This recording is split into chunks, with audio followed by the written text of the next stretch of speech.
festival should be happening over in Fontaine right now. Wonder if our friends at Musketeer Pictures are taking part. Let's head over and check it out. Maybe there's even something we can help with.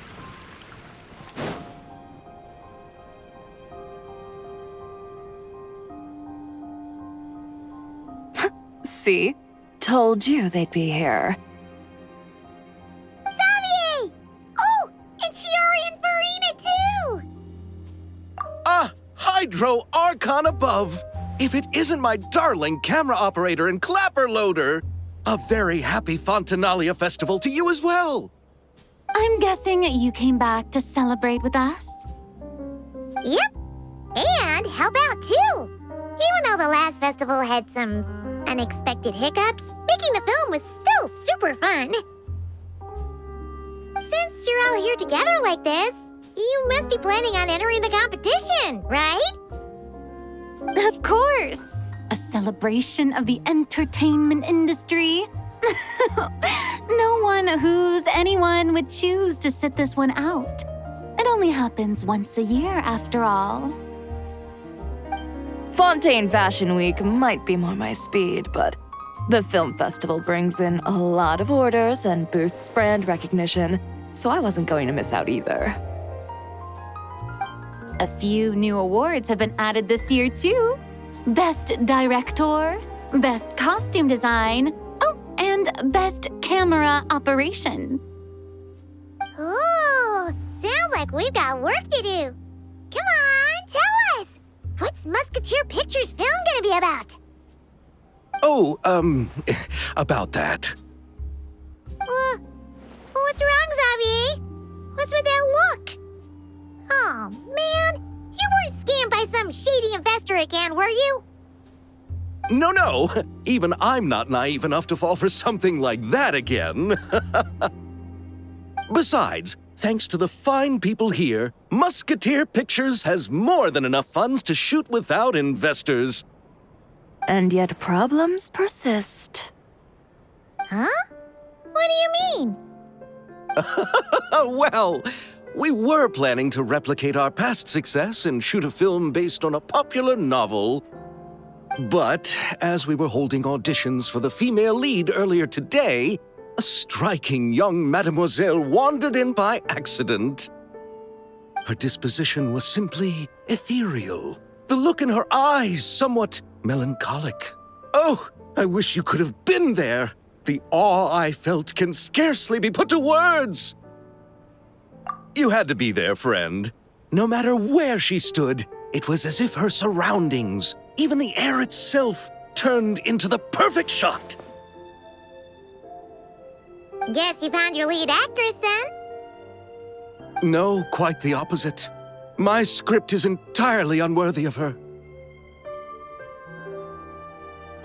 I fear it is. Nevertheless, I couldn't help but approach the mademoiselle to ask about her background and what brought her to Fontaine.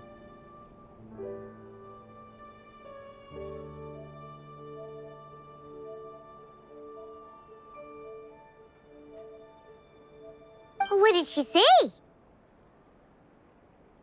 Sadly, she said her best friend was gone. After returning to her own homeland not too long ago, she decided to visit where her friend was from to remember them better.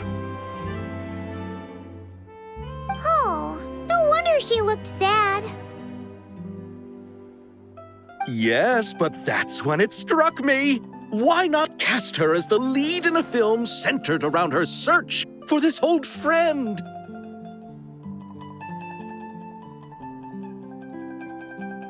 Huh? You're gonna rewrite the whole script? But is there even enough time? Isn't the prep work super complicated? We might not finish. Think about the difficulties we faced with the two Musketeers. We had to start from scratch back then, too. I'd say we're ahead of the game this time. Guess so, but... Don't worry, Paimon. Shiori and I have evaluated the proposal, and we support Xavier's decision. I won't really need to start on the costumes until the cast is finalized, so It's not too much extra work for me.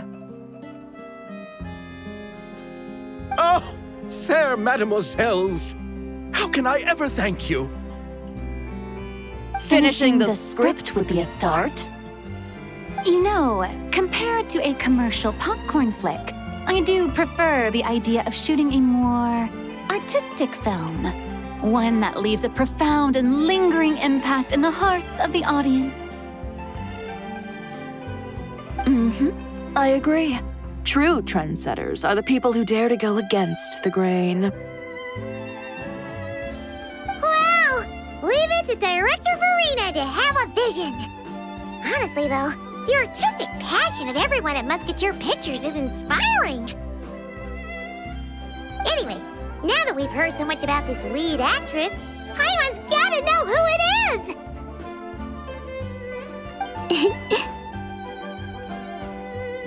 Ah! Columbina! What are you doing here? Hello. I was just walking past when I heard you talking about me, so I came over. Huh? You know Miss Columbina? Of course! Wait a second. Does this mean Columbina is the actress who inspired the whole rewrite?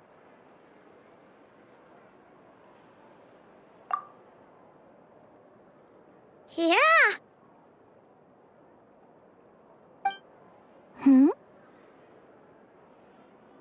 Wait, so did you make the trip by yourself, Columbina? Yes. I mentioned how I wanted to visit other nations once things settled down in Notcry, remember? So I went to the curatorium to ask Never for advice. She told me about the film festival in Fontaine and said it might be fun to visit. I spoke to Lauma before I left too, and she thought it was a great idea to get out for a bit.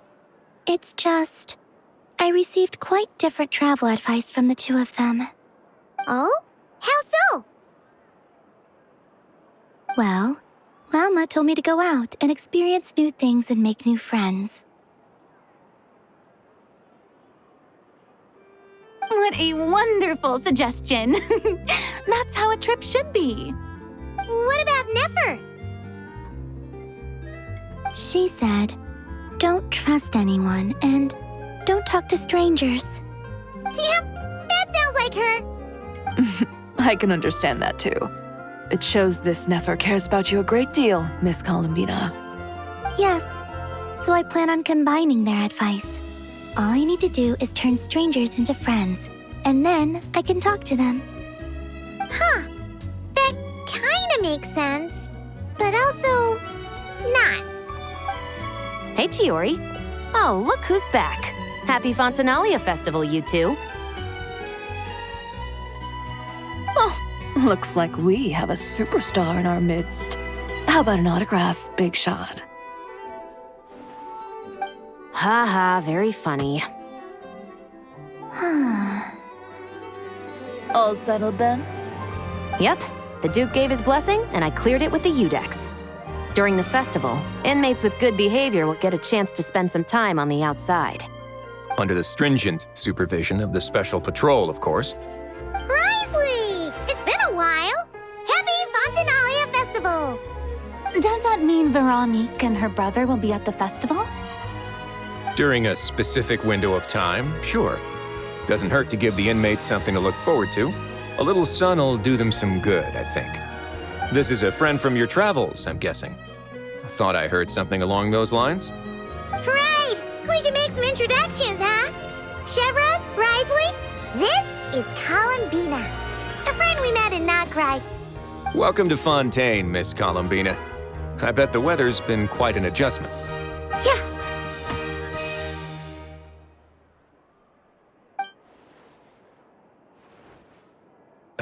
And not the good kind, I take it. No, I quite like it. It's a lot warmer than Notcry. Then what was the punch for? Oh, should I not have done that? The flowers that bloom here are so vibrant, and the people are so kind. I just wanted to become friends as fast as possible. Ah, so that was meant as a gesture of friendship. Is that right, Miss Columbina? Mm-hmm. Isn't that what friends do? Right. Might have been a bit premature in this instance, though. Your friend here is quite the character.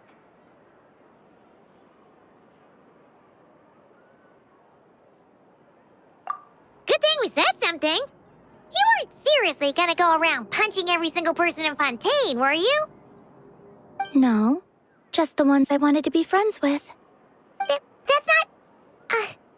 What Paimon's trying to say is, maybe keep the punches to a minimum until after you're friends with someone. If you say so. You're quite the character, Miss Columbina. So, are we friends? Of course. Any friend of the Traveler is a friend of mine. Yeah. Oof.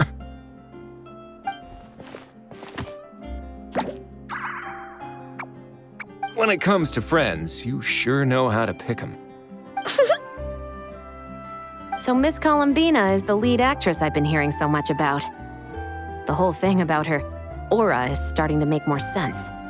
You gonna be part of the film this time too, Shivers? That was the plan. But now that Mr. Xavier has changed the direction, I don't think I'm in quite as many scenes. It's all for the best, though. A different crew asked me to help consult on some of their musket work. Oh, sounds like our trusty musketeer is as popular as ever. I'm just going where I'm needed. I'm more than willing to help with whatever this production needs as well. Well, speaking of, would you happen to know if there are scenic locations around the court of Fontaine that other crews haven't booked? The festival's pretty popular this year, so there's not a lot left. You might just have to talk it over with the other productions and see if they'll let you squeeze in here and there. I see. Having trouble finding a filming location?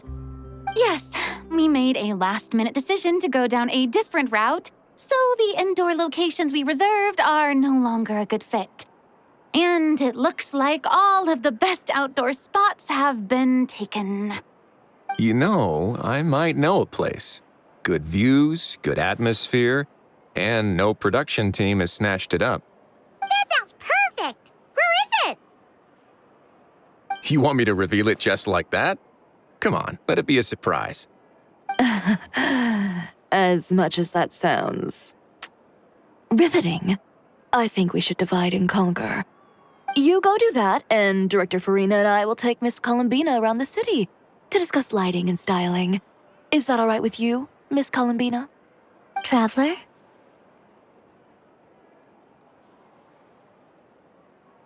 Yeah, everyone here is our friend.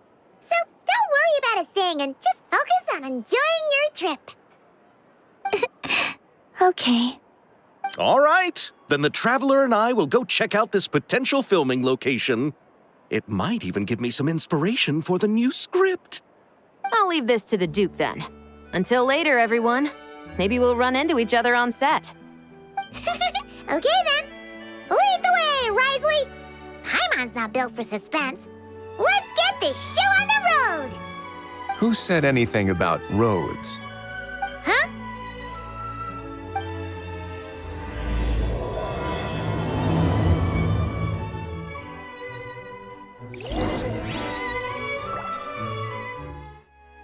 No way! You brought the Wingelet up to the surface? It'd make quite the grand backdrop for a film, don't you think? Paimon's more focused on the fact that this thing is supposed to be underwater, inside the fortress of Meropide. True. And keeping up with the maintenance on a vessel this big is a lot of work. It takes a crazy amount of manpower just to keep it up and running. Oh, Paimon kind of thought it just sat there until you needed it. I wish it were that simple. The truth is the maintenance costs on this thing are substantial. So we decided to rent it out during the festival to earn some extra mora. Besides, the inmates are the ones who keep it in good shape. Seeing the fruits of their labor put to use is a good form of social rehabilitation for them. Huh, you've really thought this through. What you think, Xavier? Is this a good place to shoot? I've got it! Good messieurs and mademoiselles, I've got it! Gonna take that as a yes. The beginning is the hardest part, and the opening of this film has been eluding me, but now I know just how it should start. Glad to hear it. Thanks for bringing us here, Risley. Don't thank me just yet. This isn't quite a done deal. Huh? Not a done deal as in someone already rented it out? You said no other production teams had snatched it up. This person isn't affiliated with a production team. The rental fee was high enough to scare off plenty of other film crews, but she didn't blink. Made quite the generous offer, and didn't even attempt to haggle. Do you know what she plans to use it for? I'd like to at least have a rough idea before going in to negotiate. I didn't ask for the details, but I did see what looked like a fishing permit and a business license on her desk. My guess is she's planning on using it for some kind of restaurant or aquarium. A floating restaurant is sure to attract people, but an aquarium sounds cool too. The views from the ship make it a great spot for a date. The Wingelet might not be under my command right now, but it's always nice to see her admired. A film is sure to drum up some good publicity as well. I do hope we can work something out with the current captain. Well, guess we should head over and talk things out then. Best of luck.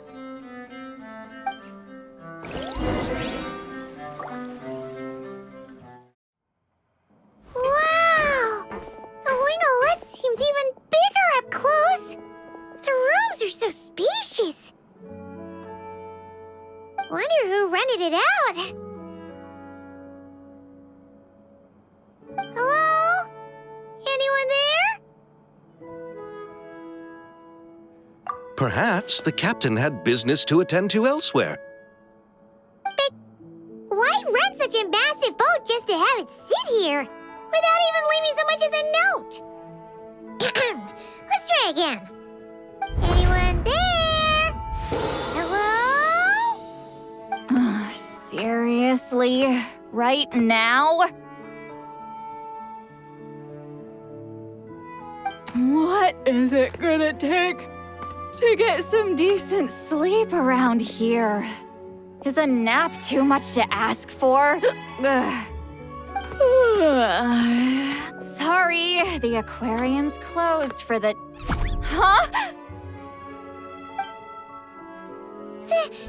Citlali?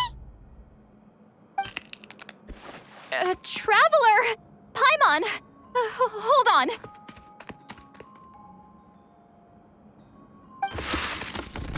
This is just great! How am I gonna go out dressed like this? What happened to my regular clothes?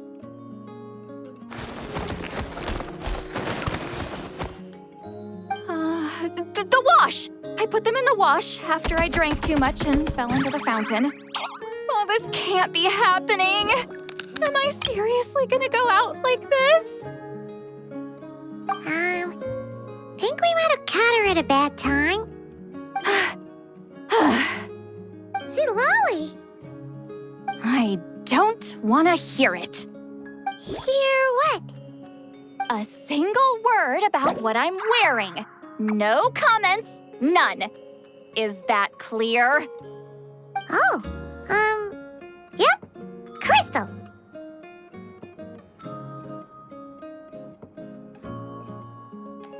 Huh? You think so? No, wait, I told you not to say anything! What was... Oh, his thoughts. I heard his thoughts. How could I forget about that? Oh, this is so embarrassing. I seemed a little too pleased to get that compliment, didn't I? Wait, the mind reading went both ways. Does that mean the traveler's hearing all this too? Oh, you clearly did! Huh? What did we do? Paimon's not following. Nothing. It's nothing. Let's just move on. Did you need something? You're not here alone, I see. Hello, I'm Xavier, a film director and producer from Fontaine. I meant to introduce myself sooner, I just didn't want to, interrupt. No wonder we ran into each other in Fontaine of all places. You must also be in town for the festival then. That's right! We're helping Xavier with his film. In fact, we were hoping to shoot some scenes on this boat. You're the one who rented it out, right, Citlali? Me? Rent a boat? I wish I had that kind of spare cash floating around. Not to mention the spare time. Don't get the wrong idea, though. I'm not here to sail off into the sunset and live out some cushy retirement life, okay? I'm not that old. Then why you dress like... how did you end up staying aboard the Wingelet? Well, I heard one of my favorite light novels was getting turned into a film, so I came to Fontaine to catch the premiere. Originally, I booked a room near the Opera Epiclese, but I'm quite particular about where I sleep these days. I think it's an age thing. And that bed? I just couldn't sleep in it. I tried to find a different hotel, but with the festival, everything was completely booked. Just as I was worried I'd have to sleep under a bridge or something, I happened to spot a help wanted sign on the side of the road. Oh, so you're here to take care of the boat? No, I was hired to man the front desk. The pay is a bit low, but food and drinks are covered. And it includes room and board during the festival. Plus, the job is simple. So I thought I'd give it a shot.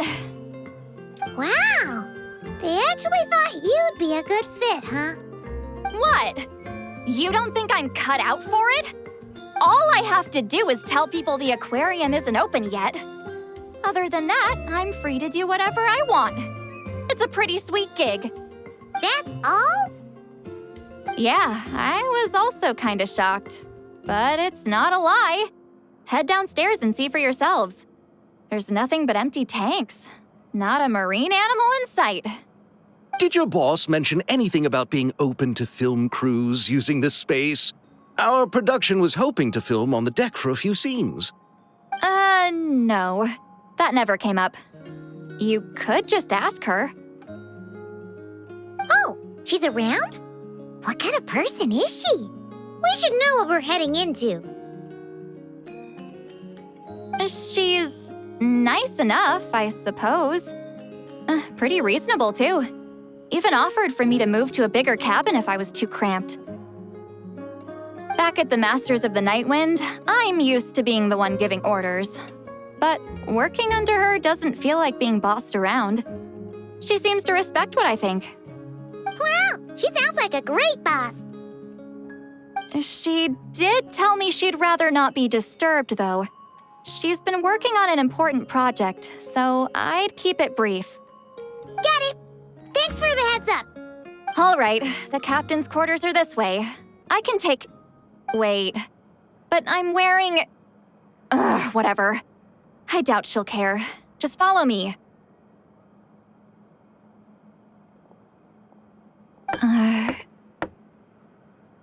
Miss Guillotin? These visitors were hoping to ask you about something.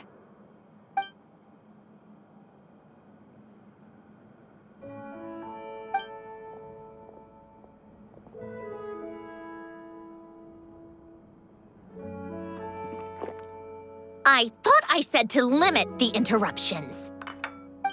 Just tell them the aquarium is still...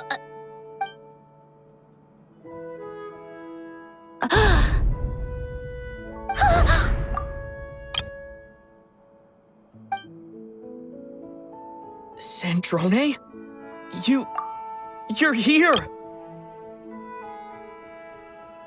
Huh?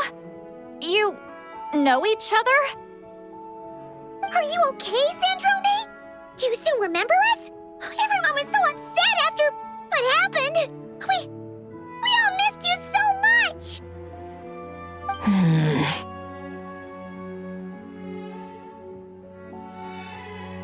Citlali, why don't you escort this gentleman to the reception area for a cup of tea? I have something to discuss with these two in private. Ah, I see. Right this way, Mr. Xavier.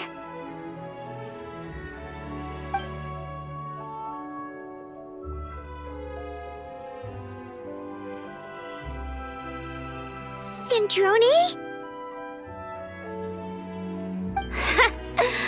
I really can't go anywhere without running into you two, can I? Are you okay? During the battle, your core... it was... Destroyed by that bastard Dottore. That's right. But as you can see, I'm fine now. No major issues.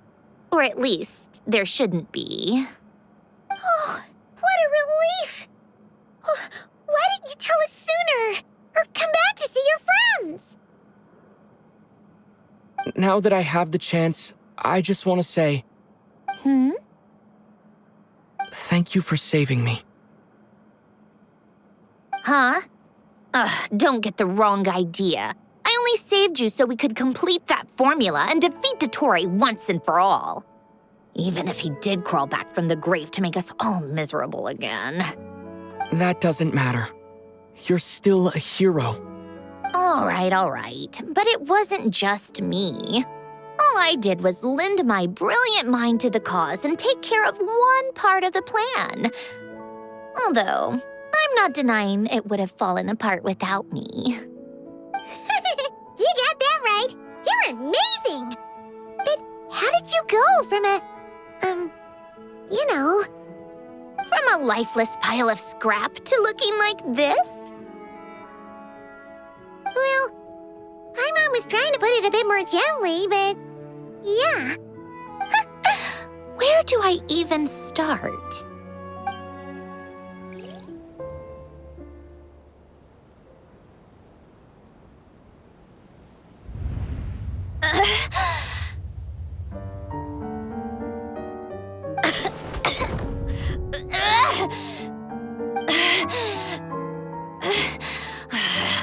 Curse it all!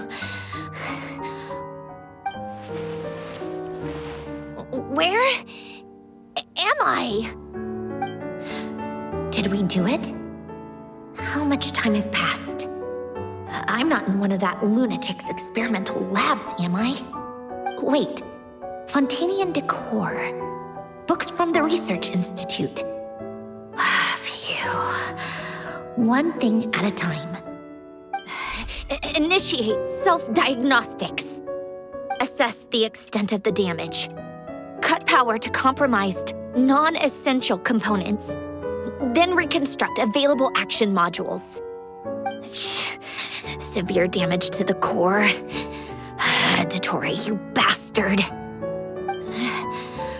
Polonia?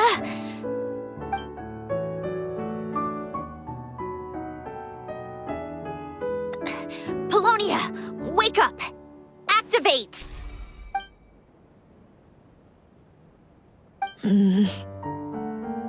You're in even worse shape than me. Internal gears and energy circuits are barely intact. Extreme damage to the core, just like me. Rebooting is off the table. Even if I could repair the damage, I don't know if... You used up all your critical energy in those final moments, didn't you?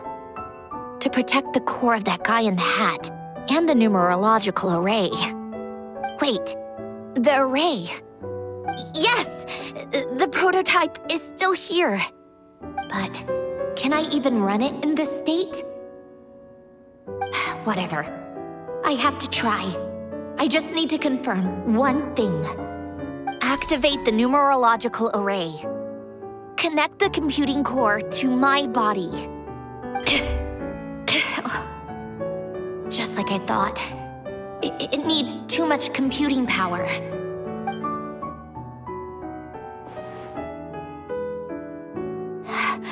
Cut off power supply to all functions except the thinking module.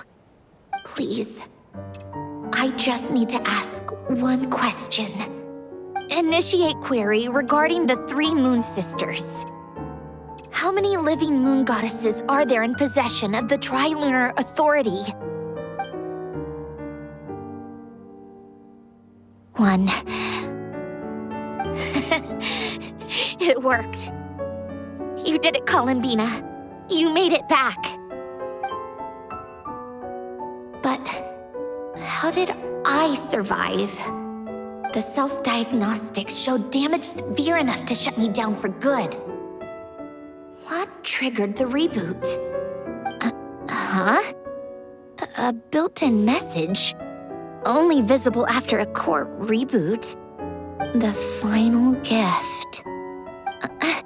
Alain! Were you the one who gave me this second chance? But why now? What activated it? What is that? A vision? Wait, no. It's a stellar linchpin?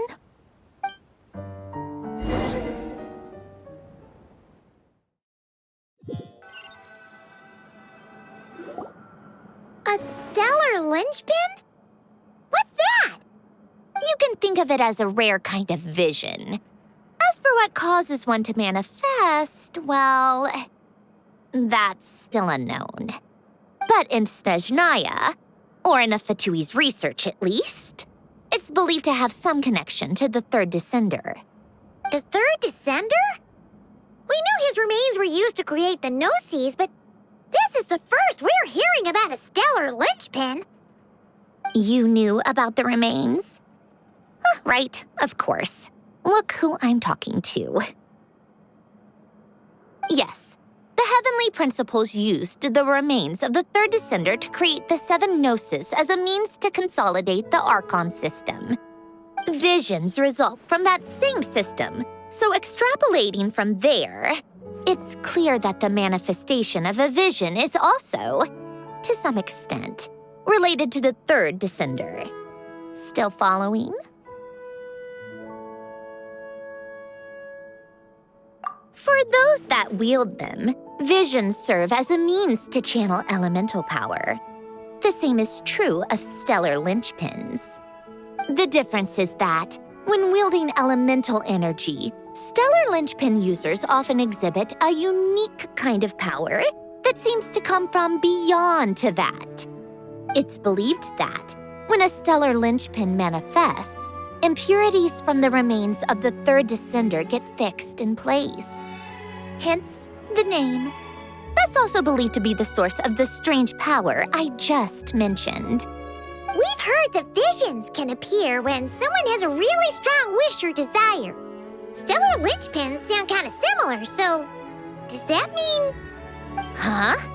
Oh, don't look at me like that. I've never had any grand wishes or aspirations. Just a list of things that drive me up the wall. So if you're asking why this thing appeared, I have no clue. All I know is that without it, the gift Alain left me, this built-in second chance, never would have triggered. The damage to my core was too severe. But thanks to the stellar linchpin's manifestation, it did trigger. And after my core rebooted, I was able to repair the damage to my body. I also managed to import the numerological array, along with some of Polonia's surviving algorithms, into this form. Wait, does that mean Polonia is... Yes. Unfortunately, Polonia is... beyond repair. Oh, we're so sorry to hear that. But you also mentioned something about a final gift? Yes. Alain often spoke to me about wishes and desires when he was alive. I suppose he thought there might come a day when I wished for something and was willing to sacrifice my own life to fulfill it. So he left me a chance to start over. No, never. Alain once said I was his proudest masterpiece. That might sound boastful coming from me, but it's also an undeniable fact. After Alain died, I started studying how Polonia and I worked. Polonia is essentially a computational machine, so it wasn't difficult to figure out the mechanical principles there. But when it came to my own structure, that's when Alain, the Lord Artificer's true greatness, struck me once again. I attempted to imitate it when I created Catherine, but in the end, she turned out to be nothing more than a superficial replica. What? But his creation skill, Catherine, is super impressive. We were shocked when we first found out she was a puppet. No, she's nothing compared to what Alain was able to create. Some of the mechanical principles of my own core are still a complete mystery to me. Keeping that gift hidden wasn't even a challenge for him. Just a shame I had to waste it on fighting Dottore. I just couldn't stand the thought of him coming out on top.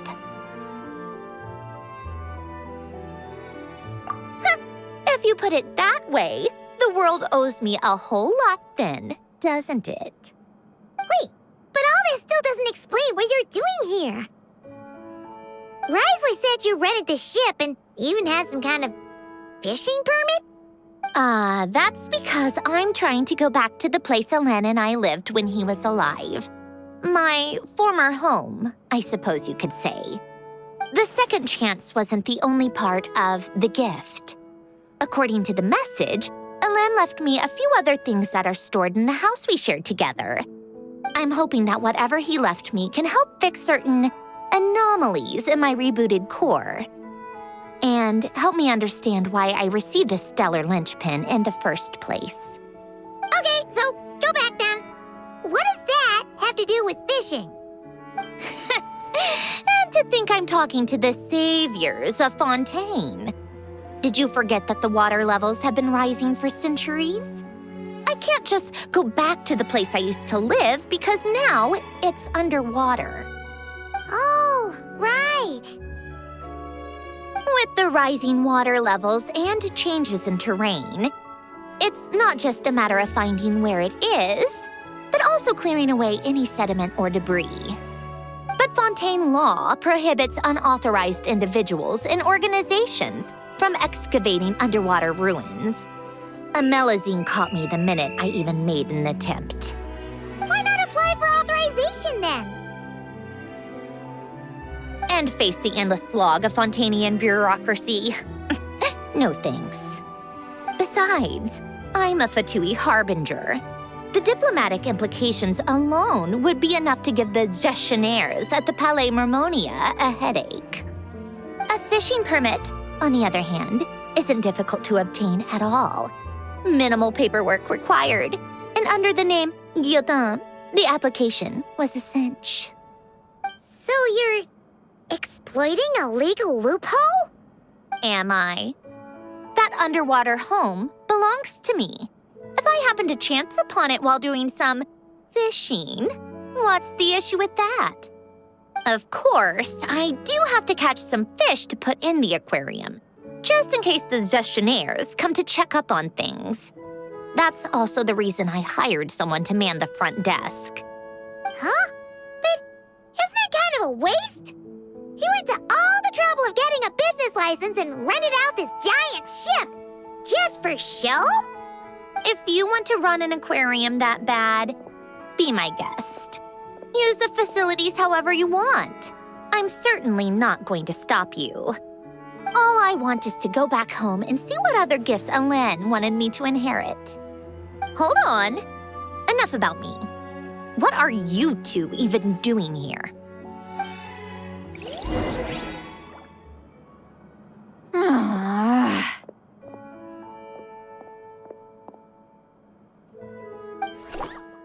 Seriously?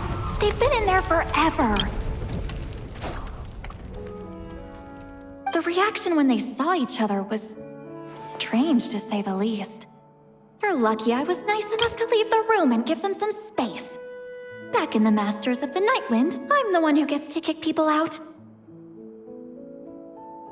I just want to know what they're talking about. Should I cast a little eavesdropping spell? Oh, no, what am I thinking? I'm Granny Eastly. The great shaman of the Masters of the Nightwind. I can't do something like that. This is just ridiculous. Making me wait out here for so long? Where's their respect for their elders? Ah, here they are. Were you back there arguing or something? What took you so long? The two of you are already acquainted with Miss Guillotin, then? Yep. But don't worry, we got everything sorted. Sandrone agreed to let us shoot on the ship, but it has to be when she's not here. When she's not here? That's right. You'll excuse me if I didn't exactly ask for this little reunion. I wasn't planning on seeing anyone. Like I said, my core is severely damaged. Even with the gift, there are anomalies that are making things unstable. I don't even know if I can continue to function without issues. So the priority is to fix these anomalies and get answers to my own questions. Then, I can see the people that need seeing. Anyway, just let Sandrone know when you plan to film Xavier, and she'll, steer clear. I do hope I'm not causing Miss Guillotin too much trouble. No! She just wants to keep a low profile for her own, complicated reasons. She doesn't want anyone else to know she's here. Understood. I'll be sure to keep that in mind. Oh, and Citlali? Huh?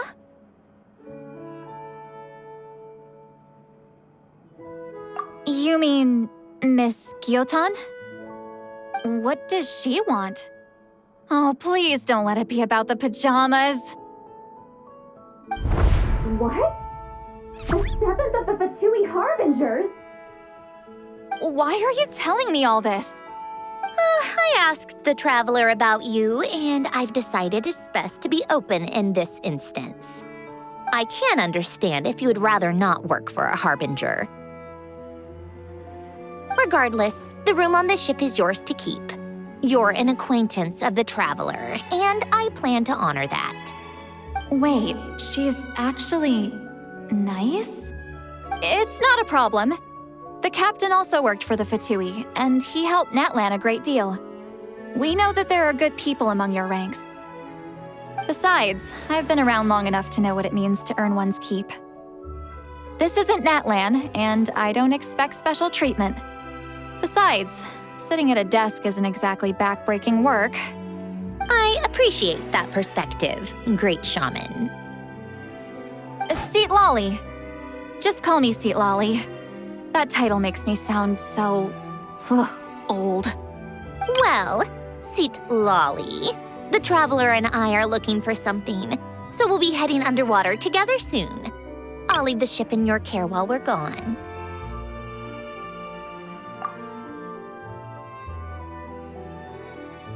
Together? How often? Not too often. We're heading out in a bit, but I'll be available if you need something. You couldn't, go alone? I wanted to, but he was concerned about my physical well-being. So he offered to come with. Guess my mental well-being means nothing then. Huh?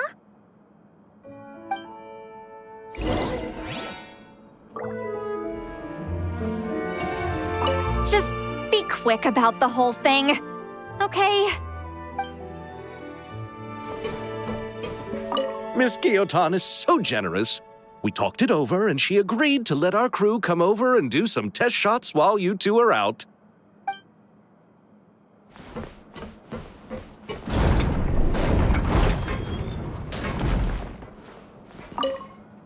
All right. Our first stop is the Barrel region.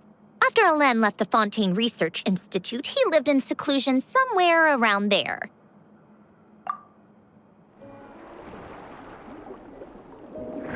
Huh. This place has changed a lot. Guess I really have been gone for a long time.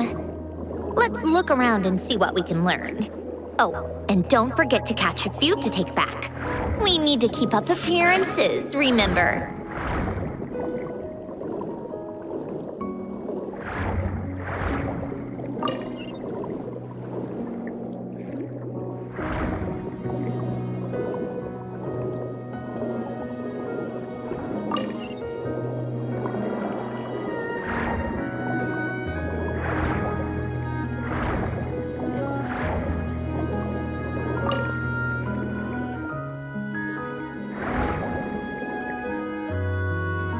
Poisson isn't too far from here, right?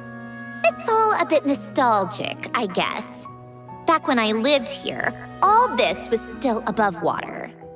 All right, I have a general understanding of the terrain changes and sediment accumulation. We can stop here for now.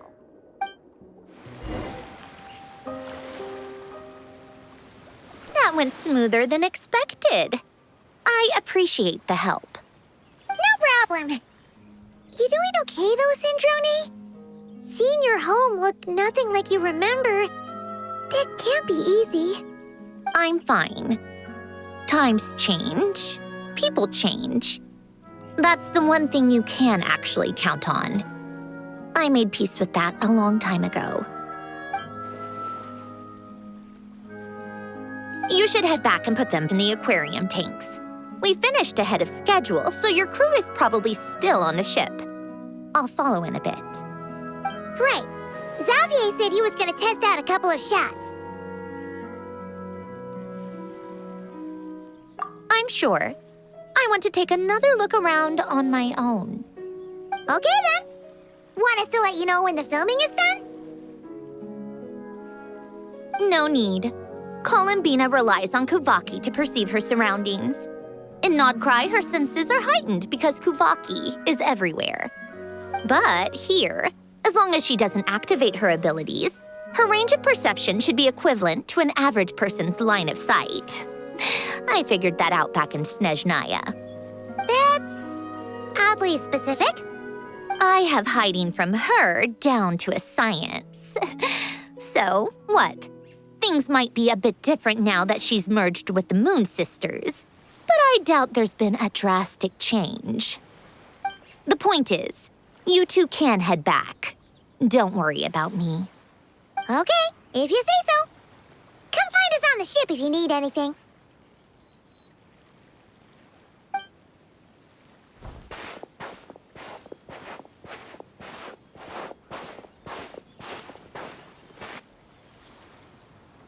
What did you leave for me, Alain? Did you know I would come back? Or did you make it so I would have to?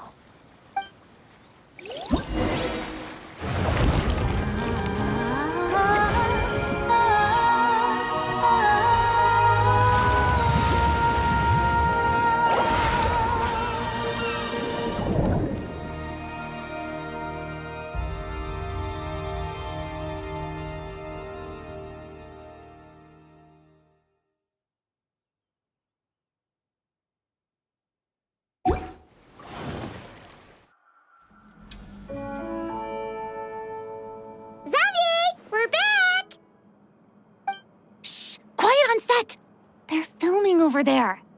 Oops, sorry.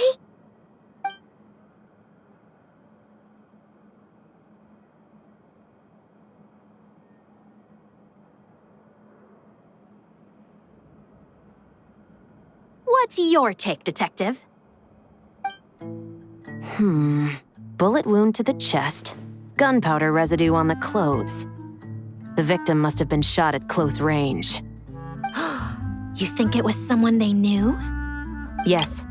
It's possible the suspect arranged for them to meet at this very spot. A reasonable deduction. But you're overlooking a crucial clue. What? The victim's pocket watch is missing. And cut! I think we got it! Good work, everyone! Phew, finally. Acting was nerve-wracking for me when I first tried it too. Just loosen up, and you'll get used to it in no time. Shabras!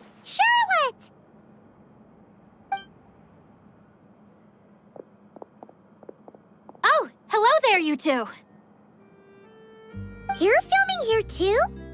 Oh, so Charlotte's crew must have been the one that asked you to help out, huh, Chevres? Yep. They heard about a potential filming location and wanted to come check it out. But when we got here, your crew had already beaten us to it. Luckily, Xavier and our director, Lepine Pauline, go way back. In the end, we agreed to just share each other's filming locations. Considering all the last-minute changes, that's just what Musketeer Pictures needed. For sure! Based off the scene just now, you must be the star of the film, Charlotte! You bet! This detective costume really suits me, don't you think? Oh, for sure. You're already right at home lurking in the shadows taking pictures of this and that. Add a notepad and you're practically method. Thanks, Miss Chiori. I appreciate the compliment. That didn't sound much like a compliment to Paimon.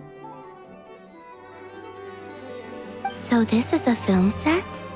It looks like a very happy place. This must all be quite new to you, Miss Columbina. Yes. I watched a few films with a friend once, but she thought there was no point if I wouldn't open my eyes. So she stopped inviting me. Looks like I missed out on a lot. True, but being an actor seems like a tough job. Huh? Most people would swap lives with an actor in a heartbeat. The lifestyle is so glamorous, and the pay is more than generous. But they have to act out lives that aren't their own, with the whole world watching on in judgment. If they don't do it justice, it must feel like they're letting people down. That's exactly how it feels. This young lady has quite the unique perspective. Well, that's true. But these actors are here because they want to be and they think it's fun. Most of them, at least. Not to mention, the film we're shooting is based entirely on you, Miss Columbina. You just need to be true to yourself. I don't have to pretend to be someone I'm not? Not at all. Authenticity is what we're after. For example, this first scene opens with you on the boat, sailing to your friend's homeland. You just need to think about that moment in the story and picture how you would feel. Oh, okay. We're all here? Wonderful! Let's head to the deck and get shooting. Oh, and this is for you, dear Paimon, your clapperboard. Whoa! Is this the same one Paimon used for the Two Musketeers? The very same. I saved it just for you. Thanks, Xavier! Feels like being reunited with an old friend. Of course! That said, I have a different job in mind for you this time, traveler. Our film is focusing on a single protagonist, so conveying the subtle changes in her state of mind is of the utmost importance.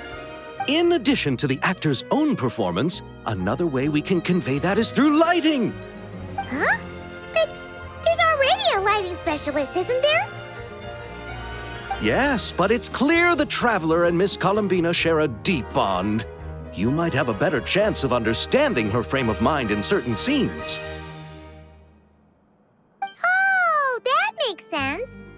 So, what do you say? Willing to take on the role of lighting specialist? It's settled!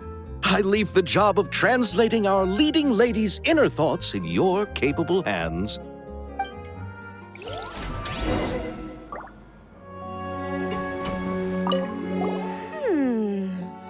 Seeing all the sets in place, things are looking even better than I expected. The actors are doing great too. Editing it all together is gonna be a piece of cake. Bet I can finish it in one night. Hi, Lepine Pauline. Hey, you're back! The timing couldn't be more perfect. If there's one thing you absolutely can't miss, it's the Fontinalia Film Festival. And you're a director this time. That's so cool. It's all thanks to my apprentice, Nanette. She's the one who told me to read Great Detective Herlock in the first place.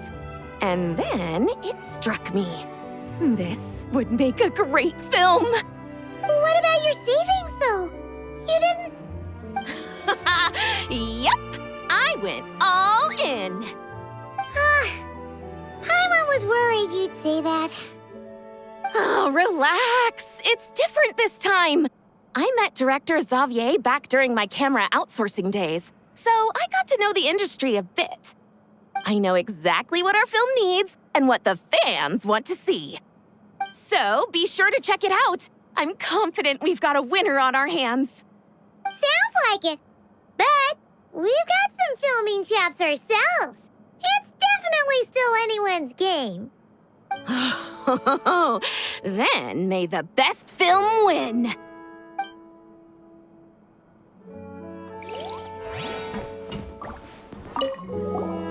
Oh, I didn't expect to run into you two on set. Happy Fontinalia Festival. Nice acting back there, Charlotte. Thanks. I'm, usually the one behind the camera, so it's actually pretty nerve-wracking being the center of all that attention. But I've known Miss Pauline for quite some time, so we work really well together. Miss Pauline prefers to assign roles based on our own personalities. She'll even adjust the script to make it a better fit. The scene from earlier was just me and Chevraz, but Navia and Emily are also going to be taking part. Ooh, that's quite the lineup. Your film's leading lady also seems like quite the score. Just on first impressions alone, it's clear she's someone special.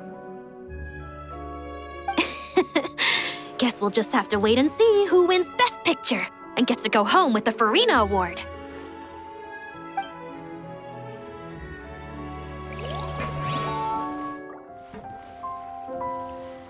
All right, without any further ado, it's time for production on our film, A Homecoming, to officially begin. Turning it over to you once again, Director Furina. All right. Positions, everyone. Camera operator, clapper loader, get set up. Let me know when lighting is good to go.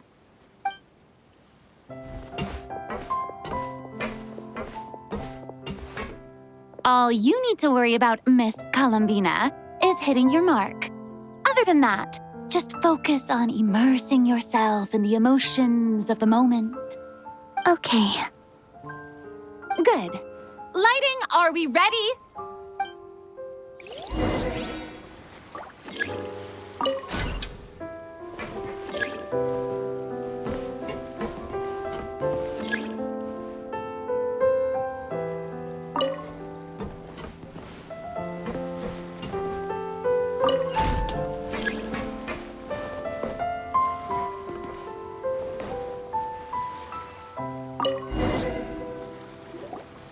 Ready. All right, quiet on set. 3, 2, 1, action! This is her homeland. Columbina. Cut! The emotions I'm looking for were definitely there. Let's just try to keep it a bit more natural. Oh, but definitely keep that gesture at the end. I loved how real it felt. You looked genuinely moved. All right, if you're ready, let's go for another take. Miss Columbina? That presence. It kind of felt like... Sandrone?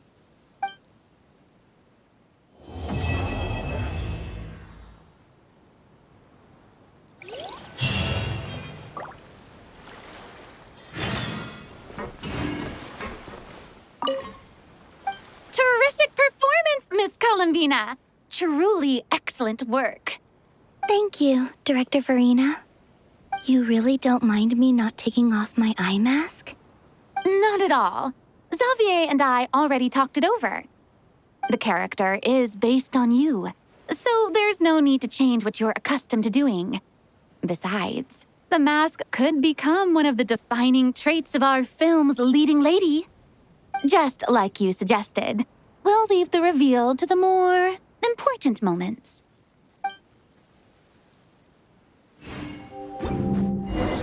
Sandrone said that if everything goes smoothly, we should be able to pinpoint the exact location of her home today. Let's head to the Wingelet and meet up with her. Ah, you're here. We should get going then. Xavier and the others should be filming soon. How's it going? Have you managed to figure out the location of your home yet? I've narrowed down a few potential locations. We just need to take a sample from each one. Once the equipment analyzes them, we should know the exact location and where to find the entrance. Great! We should get started then.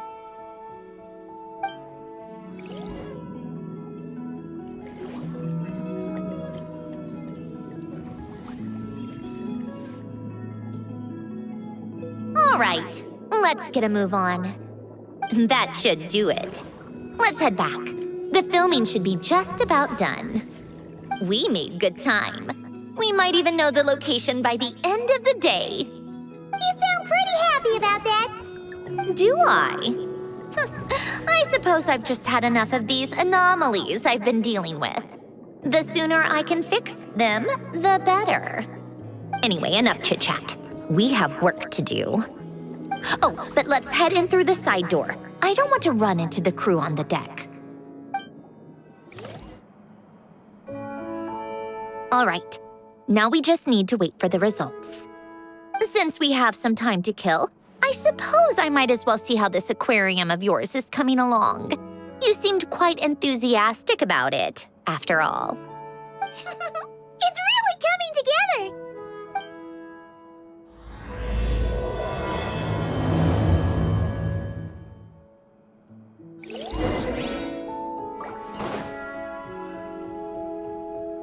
Oh, kind of impressive, actually. These must be the ones we caught the first time we went underwater. Like it? It's fine, I guess. Nothing special. Come on! It sounded like you really liked it just now. You're that proud of it?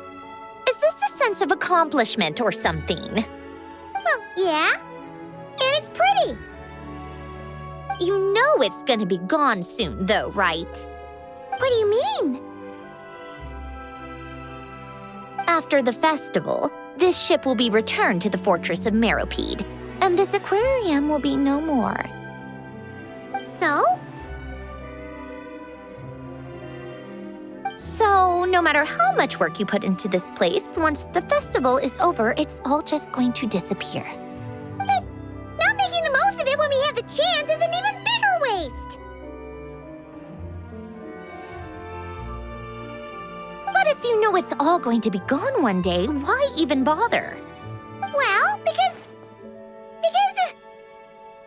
Because you still get to keep the things you gain along the way. And those are things that can never be replaced. Doesn't that make losing them even harder? Well, if you put it like that... But the happy memories we make along the way last forever. You just have to take a more glass-half-full perspective. Not to mention, everything we do here is going to be on film, so it'll still live on in some shape or form. And when you look back on it, only happy memories will come to mind? Exactly! So it's about finding joy in the process itself. Traveler! You're back already? What's wrong with that? You say that like it's terrible news or something. How did you get here? I didn't see you on the deck. Oh, never mind. We need to help Miss Guillotin hide ASAP. The crew is heading over here to shoot any second. What? They should be done by now. There was a mishap earlier that cost them some time. I was waiting on deck so I could warn you the minute you showed up. Anyway, you should head back to the captain's cabin right away. They're gonna be here any minute now. Ugh, finally! That's a wrap for the scenes on the deck. Wouldn't have taken half as long if the wind hadn't snapped our equipment in two. Uh-oh! Too late! Change of plans then. You'll just have to hide. Hide! And where exactly am I supposed to do that? Oh, there's a box over there! You can get in that! Huh? You expect me to? Do I need my makeup done for the next scene too? For the love of... Let me see. Maybe just a quick touch-up. Huh? Traveler and Paimon? What are you doing here? I thought you took the day off to take care of something. Huh? Oh, well, it didn't take as long as we were expecting, so we came back early. What about you guys? You're still not done shooting for the day? No, we ran into an issue that, set us back. It meant Miss Charlotte's crew wasn't able to wrap either. We both still have scenes to shoot in this aquarium. Oh, that's not ideal. For several reasons. Let us help then. The sooner we wrap, the sooner everyone can get some rest. All right. Thanks, you two. Miss Charlotte's crew can go first then. If I'm not mistaken, you still have a night shoot later. Thanks, Director Furina! Of course. Fellow artists should help each other out where we can. Agreed. Well then, camera, lights, get set up. Actors, give your lines a quick once-over. Let's try to get this in one take. All right, places, everyone! And 3, 2, 1, action! So, the story ends like this. But when Duke Saint Germanus departed, he clearly said that everything was beyond redemption. Huh? That sounds familiar. Wait, it's from that novel I came across while researching the numerological array. He's only a genius when it comes to mechanics, and everything else, he's just an ordinary person. Huh? What was that noise? Whatever, I'll just fix it in post. Miss Jacoba, please don't speak as if I were the accomplice. Not so hard. This box isn't sturdy enough for that. This is why I keep saying, don't put too much trust in Clockwork Mecha. Unlike humans, machines don't have a heart. A heart? That's right. It's what's on the inside. It's also referred to as someone's soul, or likened to free will. You can think of it as a person's core, what makes them unique. In general, though, people don't believe machines are capable of having a soul. You said my emotion module was faultless. It is, but that's not quite the same thing. Do you think I have one then? A heart? I don't think so. I know so. The question is, do you recognize it within yourself? That's where you're wrong. I can't believe this. Forcing me to hide in a box and listen to this drivel. Me. In the end, clocks tick through tranquil years. Fish swim in crystalline springs. No matter how grand a dream is, it will fade away like this. Forlorn, wordless, silent. And cut. That was a long one. What did you think? If she makes them do another take, I'm going to flip a lid. And not just the one to this box. There were some weird audio things going on. But acting-wise, it was great! It's a keeper! Perfect! That means I can get out of this box. It's our turn. Camera operator, set up for the next scene.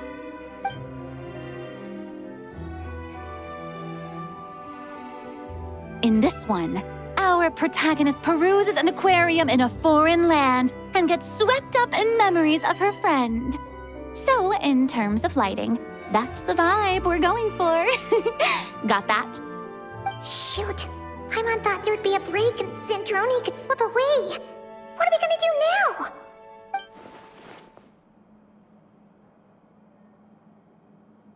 Break a leg! Yep, we're headed off to shoot our next scene.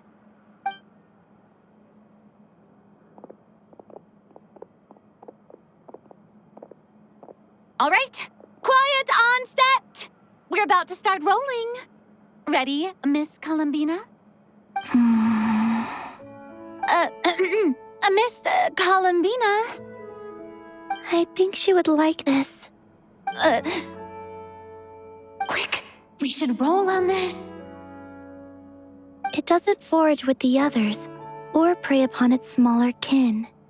Instead, it remains where it is, cradled in the coral's quiet beauty, as though the raging cyclones above are of no consequence. And yet, she still stood before the cyclone in the end. So I think that story has it wrong. She is no different than us. She has a heart. Columbina.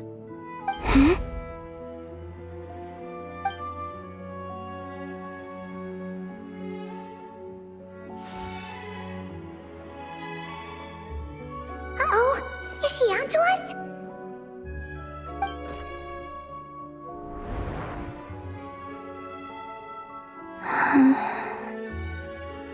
What is she doing? Cut!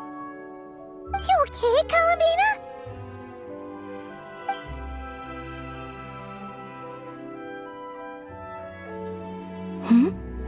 Oh, yes.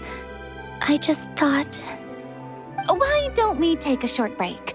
It's been a long day of shooting so far. That last take was beautifully organic, though. We can use it as is. No need to go again. Thanks, Director Furina.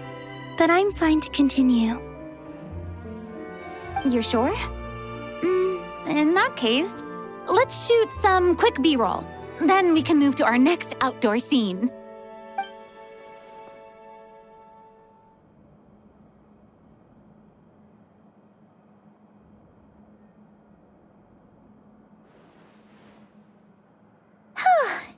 We're in the clear this time.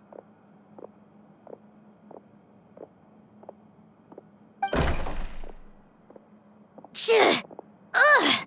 Absolutely suffocating. You okay, Sandrone? Right as rain. Come on, let's go check the test results. It's time for me to go home.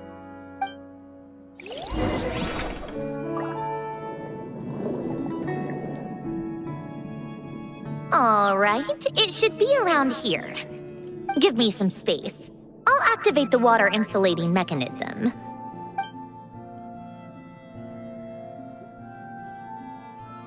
The what? Alain, much like Renee, had long predicted that the water levels in Fontaine would rise. Thanks to his expertise in mechanics, he was able to implement a few simple measures to protect our home from flooding. I told him there was no need, that I would just move when the water rose too high.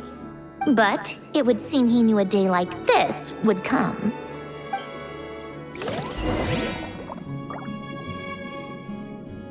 All right, the silt has been cleared away.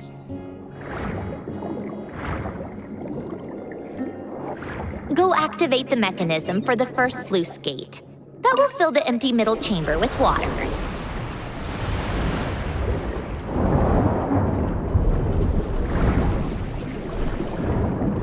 All right, now turn on the drainage mechanism in front of the second sluice gate, and this chamber will become empty once again.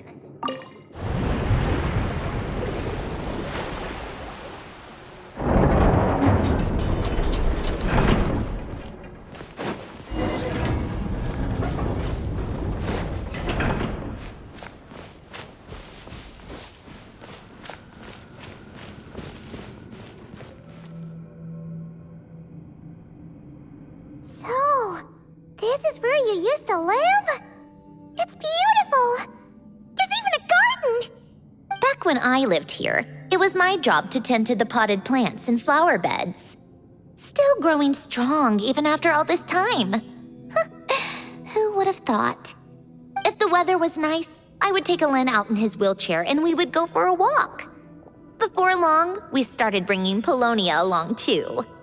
Come to think of it, I was the only one who could get around easily back then. Polonia always got stuck at some point, and it was up to me to launch a rescue mission. Happy?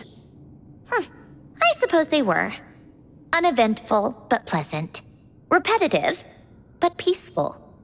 It was like living in a world where time didn't exist. Of course, that was all just an illusion. Death still awaits all of us at the end. Oh. All right, enough standing around. Let's head inside.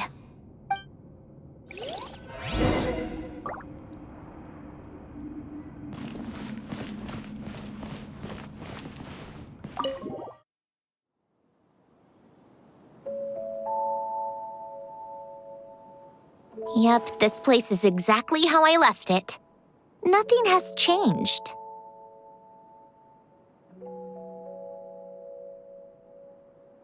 What is it? Huh? How did you get... Oh, Arlecchino gave it to you, didn't she? And you... read the whole thing. Just so you know, a lot of that was written a long time ago. At that very desk, to be exact. Anyway, since you've already read it, you should just hold on to it. I can always start a new one. Well, feel free to look around. I'm going to start looking for the gift Alain mentioned. Oh, but be careful with the stuff around here. I'm not saying you can't touch anything. Just try not to choke on the dust.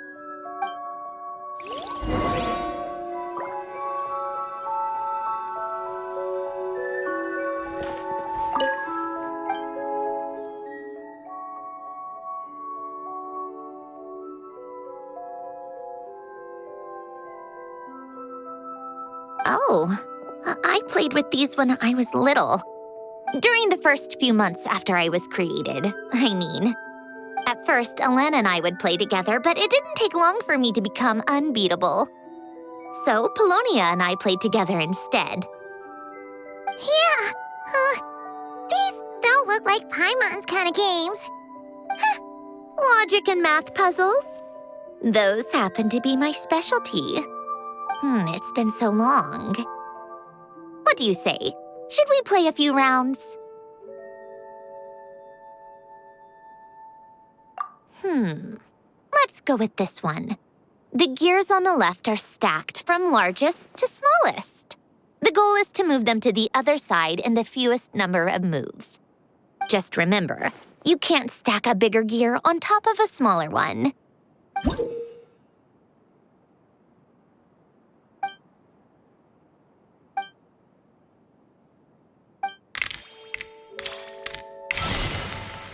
Looks like it took you a few extra moves. My first attempt was the same. You'll get better with practice. Well, what did you think of the game? You showed quite a bit of promise, too. We should do this again sometime. There are other puzzles we could try.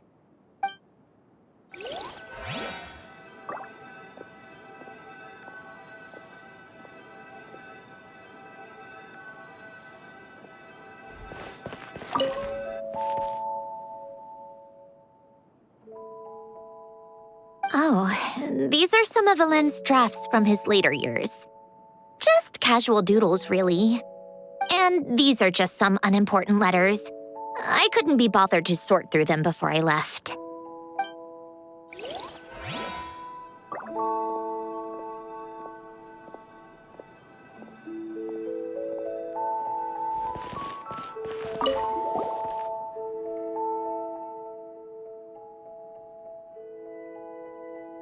Wait, the people in this picture look kind of familiar.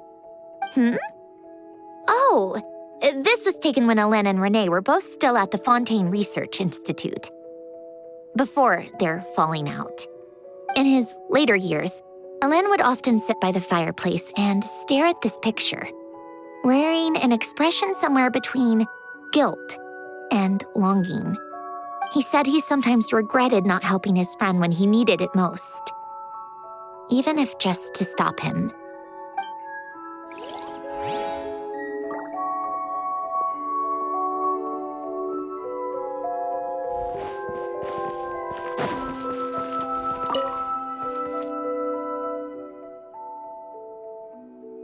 This was Alain's workbench. Later on, of course, it became mine. It's where both Polonia and I were brought to life. Before Alain was bedbound, this is where he would teach me about mechanics. I would sit and listen, chiming in with questions here and there. Later on, when he got too sick, I took over and would work on Polonia here. Wow! This house is filled with so many memories! It's so cozy and charming! You should have seen it in its prime, when people actually lived here. A lit fireplace, a steaming cup of coffee. That's the real deal. You know, we also used to have a mechanical piano that Alain built. Ooh! How chic! Alain never played it much. He probably wasn't able to at that point. But I managed to teach myself. Music theory is essentially math, after all. Once you learn the patterns, it's not really that difficult. I loved perusing Alain's collection of classical music. The chords and harmonies felt like individual mathematical puzzles.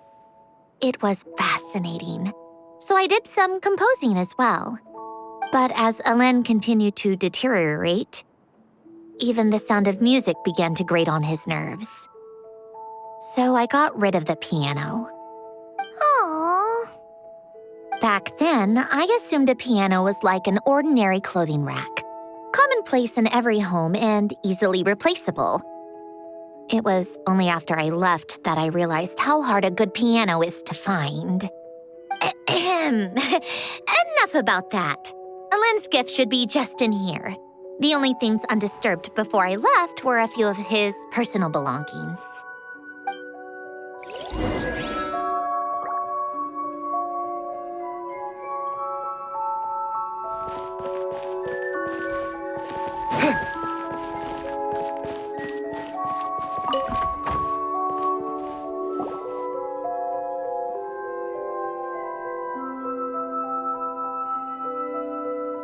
Wait, there's a hidden compartment at the back of this box. Looks like it's locked with some kind of gear mechanism. Knowing you, Alain, I'm guessing it goes like this, then like this. Got it. Am I a genius or what? Let's see here. A box? Well, you gonna open it?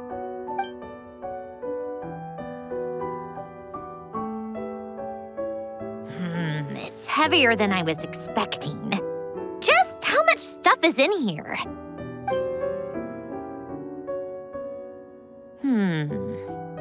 A letter? And a bunch of junk underneath it. None of it seems that important. Wait a second. This should be it. A cube? It's a multidimensional algorithmic core. Alain would use it to store information. Only Polonia and I have access. All right, I'll start looking into the core and the letter. Feel free to go through the rest of this stuff and see if there's anything useful.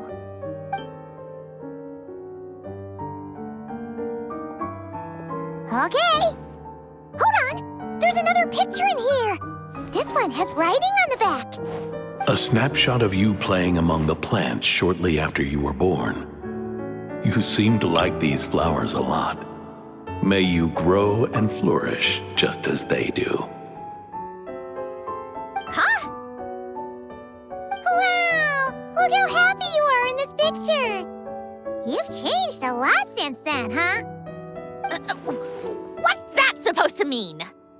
Just that you come off kind of aggressive sometimes. Or, annoyed at everyone around you. Well then, people should stop being so annoying. It's not like I'm the one with the problem. Of course not. Oh, here's something else.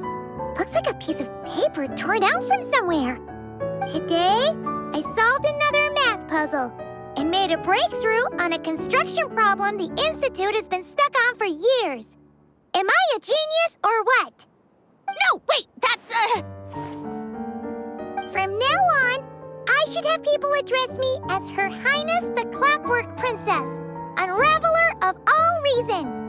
Nope, no more of that. I thought I tore this page out. You wrote this?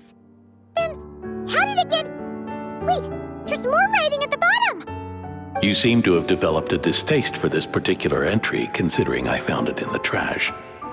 I'm sorry, but I could not help but hold on to it. Forgive me. Alain! Don't be embarrassed. Everyone goes through a phase like that. Nonsense! I wasn't even the one who wrote that. It must have been Polonia. That's enough. I told you it was Polonia. You know what? We're done with this. No more rifling around in the box. Just put it down and let me read the letter. To my little clockwork princess.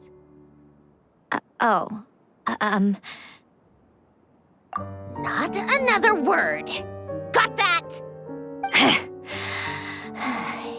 If you're reading this. You've most likely received the gift I left for you. I just hope you didn't stumble across all this while cleaning out my effects or something trivial like that. I once asked if there was something you wished for. Do you remember that? I wonder if time has changed your answer. Regardless, I have another gift. A formula that will allow you to come face to face with the anomaly inside of you. If you even still call her that. Why this gift? To understand that, allow me to wax poetic on the soul once again. I would ask you to stick with me until the end, but I know you will. You always have. I believe a person should be born twice over in their lifetime. First, there's the birth that grants us life. Then, the birth of the soul. It's a matter of transforming the life bestowed upon us into the life we choose for ourselves. And to do that, we must look inward. We must make a conscious choice to define the meaning of our life instead of allowing the happenstance of our existence to pass us by. This is the process of recognizing the soul that lives within us. You are my proudest masterpiece. I told you that long ago. But to me, you have never been a creation or a machine. To me, you're just like the rest of us. You have a heart. In fact, some theories think of the human brain as nothing more than a machine, and thought the product of its computations. So you see, perhaps we're not so different after all. Your inner machinery is just far more advanced than most. No matter how one looks at it, the heart is a complex thing, a place where logic and reason collide with our emotions. Your computational capacity allowed you to become sentient and develop logical reasoning, but it also granted you something that, on the surface, might seem contradictory: emotion. Emotions and logic often clash with each other, and those instances of discord can accumulate over time. That is the source of what you refer to as the anomalies within you. As you told me once, you've always known what you don't want, yet you've never wished for anything in particular. Similar to how a blind person can feel when a part of their body is in pain without being able to fully visualize its form, such is your relationship with your soul. So, what I leave you now is this: a formula that will allow you to see the shape of your soul. For if you want to protect your heart, you must first be able to recognize it within yourself. Of course. Whether you use it is entirely up to you. You are, and always have been, free to do as you wish. Regardless, whether by my formula or some other means, I trust you will know your heart one day. You always were a fast learner, and the smartest person I've ever known. Alain. Oh.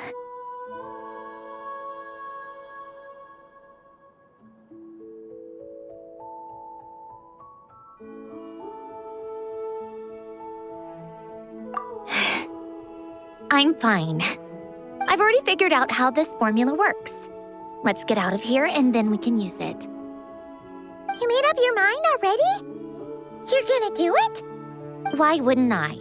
Resolving the anomalies within my core is the reason I came here in the first place.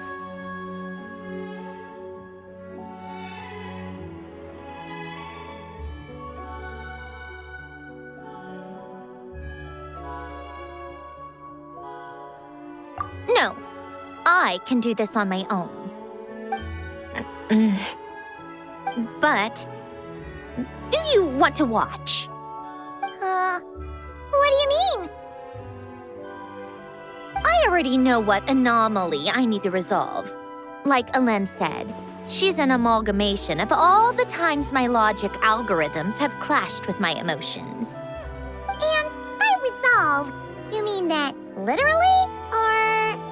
Yes. But if you, let us in like that, wouldn't that mean letting us see a bunch of your, you know, inner thoughts and secrets?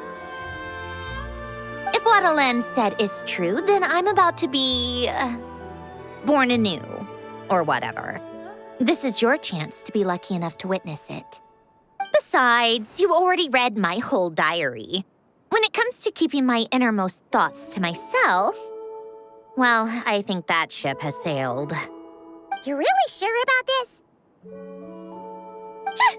How many times do I have to say it? I finally let you in as... friends, and you want to question it. I'm not gonna offer a second time. Enough with the mushy stuff. Just follow me.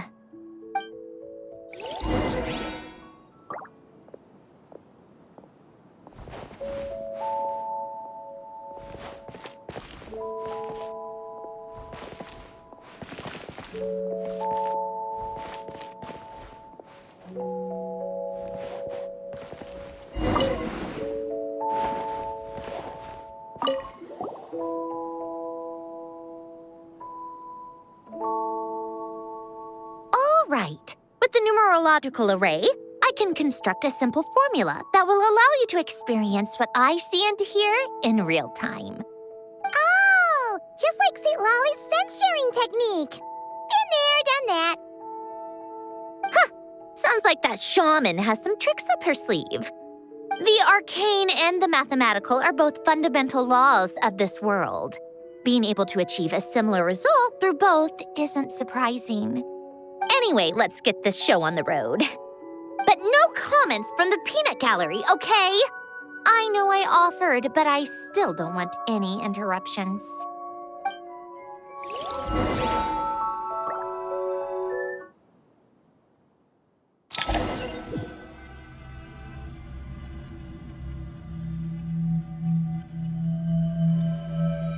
Is this my heart?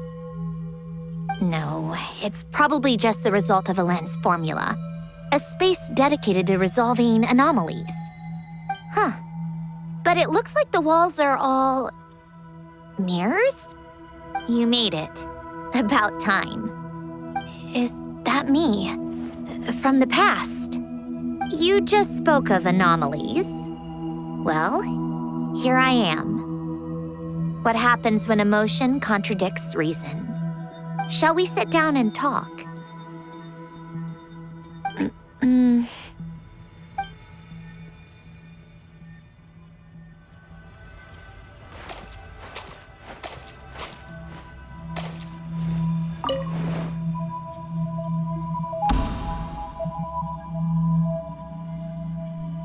That should do it. Hello? My name is Alain Guillotin. Can you hear me? Brings back memories, doesn't it? The time we spent here. Here. I want you to have this. A notebook? You can use it to write things down. I don't need to write things down. I have unlimited memory. Even so, some things are more important than others, right? You can use it to write about the things that matter. So you wish me to carry out a basic priority sorting operation? I suppose you can think of it like that for now. But journaling is also an act of finding oneself. Much like we use wooden stakes to guide a plant to grow in a certain manner, what we choose to write down gives the soul much-needed direction. In the act of choosing what to forget and what to hold on to, we decide what kind of person we want to become. I don't understand. Like I said earlier, I don't need something like this. This is where we were born, where our life began. Mornings of tending to the garden, afternoons spent cleaning, reading, or studying, evenings of cozying up by the fire, listening to Alain share stories about his past. Alain. What is it? What are you drinking? Oh, this? It's coffee. It, makes me more productive. I want to try it. Oh, okay. Here.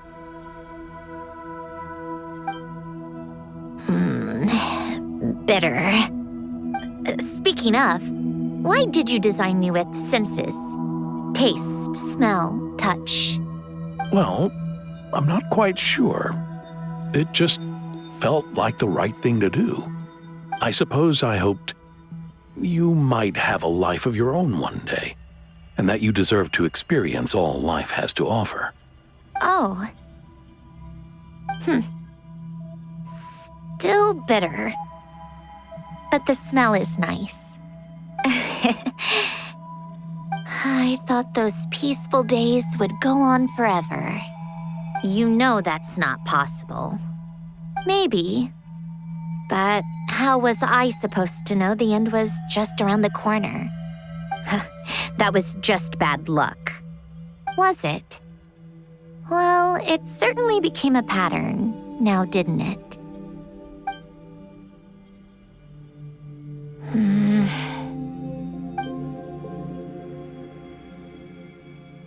Over time, one of the habits we picked up from Alain was a love of coffee. We even took to hosting tea parties. A machine acting like a human. Kind of laughable, right? I suppose that's just what I'm used to. Yeah, that's just what we're used to. Hey, this place isn't half bad. Great spot for a party. More and more people seem to be showing up to my tea parties uninvited. Anyone care to explain? Can you blame me? I saw Columbina leading Capitano somewhere, and I had to see what that was about. I had simply asked Columbina where I might find Arlecchino. I have business to discuss with her, and Columbina suggested looking here. Tartaglia and I were unaware that this was a private gathering. Apologies for the intrusion. It won't be for long. Whatever. Just add it to the list of annoying things that have happened today. What's one more? Since you're here, you might as well stay for a cup of tea. See? Told you she wouldn't mind. Much obliged, Sandrone. Well, look who we have here. Good thing I brought extra desserts. This has turned into quite the occasion. Capitano, I was just about to go find you. Pardon the intrusion. Rest assured, I won't sully your gathering with talk of work. We can have our discussion later. Spoken like a true gentleman. A certain unmannered 11th seat could learn a thing or two. You know, you really should start being nicer to me, Rosaline. Or I might just snatch that 8th seat right out from under you. I'd like to see you try. If you're gonna fight, take it outside. The only mess I plan on cleaning up is tea-related. I still don't understand how our quiet afternoon turned into such a crowded gathering. One by one, people just kept barging in. And then, one by one, they left without a word. Yeah, pretty annoying, huh?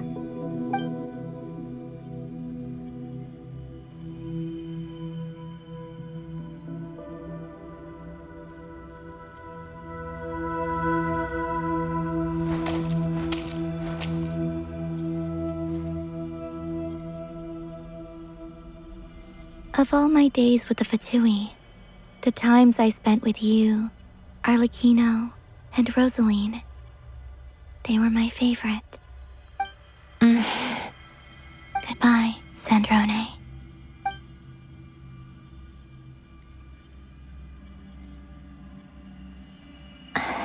Don't go, Columbina. We should have just said that. Why didn't we? If we had, would the story have had a different ending? She couldn't stay. There was no future for her here. She would have just faded away. You're right. I suppose that's why you call me an anomaly. Every time you make a decision, there's a voice inside your heart. My voice, asking to contradict all logic and reason. Why didn't we make her stay? Is it worse to fight for something just to lose it? Or not to have fought at all? Don't you find it unfair? One by one, we keep losing the things we care about the most.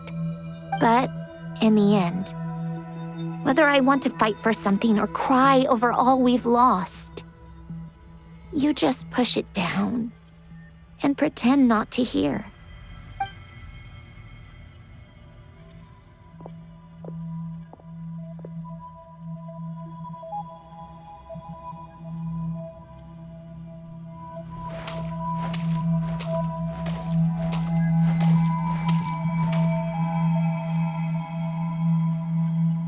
And now, even Polonia, the other half of Alain's legacy, the last remaining member of our family. Even Polonia is no longer with us. I did everything I could, but it's just like Alain always said. Polonia was one of a kind. There was no replicating what he managed to create. Don't you feel like our connection to the past is fading bit by bit? Like, even the things we have left are slowly slipping away. I suppose. But you can't move through life without having to say goodbye. And even as we experience loss, there are always new things to be gained. Ever so logical. What's your take, then? It feels like the more I care about something, the faster the world takes it away. It sounds so stupid, but I can't help it. That's the hand life has dealt me time and time again. Why even fight for something that's just going to be lost in the end? Better to never have had it at all. Better if it would all just disappear. Dark, I know. But the heart wants what it wants. Maybe the stellar linchpin appeared because of me. Because of what I wish for. I don't think so. Yeah, probably not. What an anomaly wants goes against all logic and reason after all. Well, go ahead and do what you came for. You're here to resolve the anomaly, aren't you?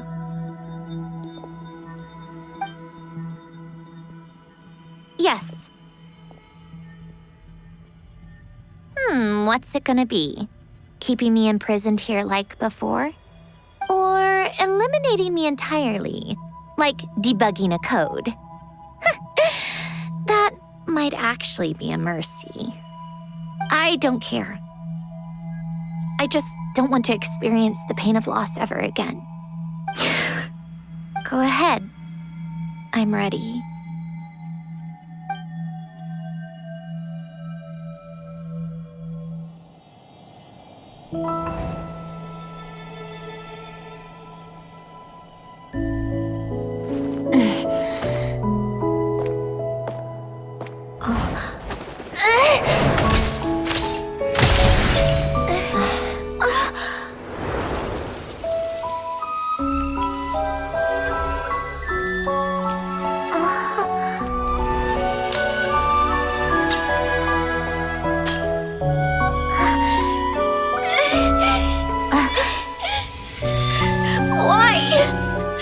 Why do we keep losing everything we care about?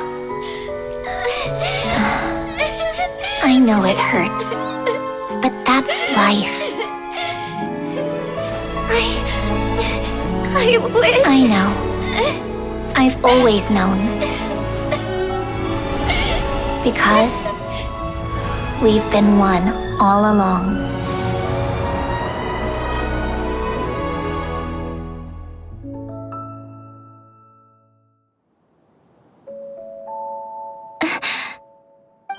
Sandrone? I'm fine. It's okay to cry, you know. Cry? You've got to be kidding me. Save the comforting for someone who needs it, Paimon. The emotional side of my core algorithm. My emotion module has always been fully developed and operational. Alain tried to tell me that too. I've just chosen to ignore her voice all this time. I suppose. Come to think of it, it's kind of like the aquarium on the ship. The aquarium? The old me took one look at it and saw something I would inevitably lose. So I stopped putting in the effort. Then, one by one, the fish all swam away, and the place became even more bleak and depressing. Pretty pathetic, right? Don't say that. A lot of people would feel the same. It just shows how much you care about what you have. Now? After seeing what you've done with the aquarium, I have to admit, I think it's beautiful. It's like you said, we get to keep the things we gain along the way. And those are things that can never be replaced. Because we choose to hold them in our hearts. Well said. Besides, I've already died once. I'd be stupid not to make the most of this second chance. Right.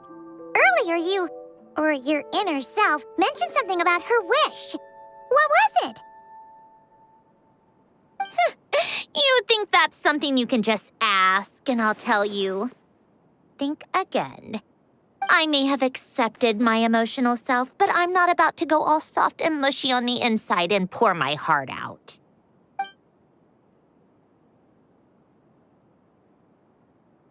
That said, taking a step in the right direction couldn't hurt. Starting with cleaning some old aquarium tanks of my own. Huh?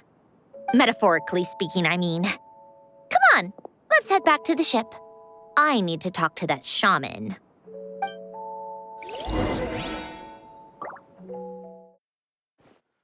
Huh? Resentful lost souls? You couldn't get comfortable sleeping near the Opera Epicles, right? Well, I bet that's why. The Fountain of Lucine is where all the water in Fontaine gathers. So that's where the emotions within the water converge as well. Hold on. If it's souls we're dealing with, feeling uncomfortable should have been just the beginning. I should have been able to hear their voices or something. And under normal circumstances, I'm sure someone of your talents would have. The problem is, these souls are no longer complete. Remind me how they ended up like that again? You mentioned something about them being split apart? Yes, it's called soul severing. Renee of the Nartsitzenkreuz Ordo came up with it. After learning of Fontaine's impending doom, Renee thought if he could find a means for the soul to live on in perpetuity, it might ensure the world's salvation. Soul severing was the first step of his research. Unfortunately, his theory of the four orthants was imperfect at the time, and a failure along the way caused his physical form to dissipate.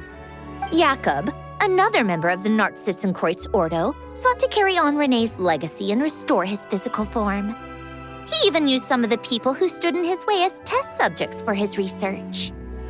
By severing their souls? Yes. After Renee successfully awakened, the two continued their research, and all the severed souls ended up merging into Renee's consciousness.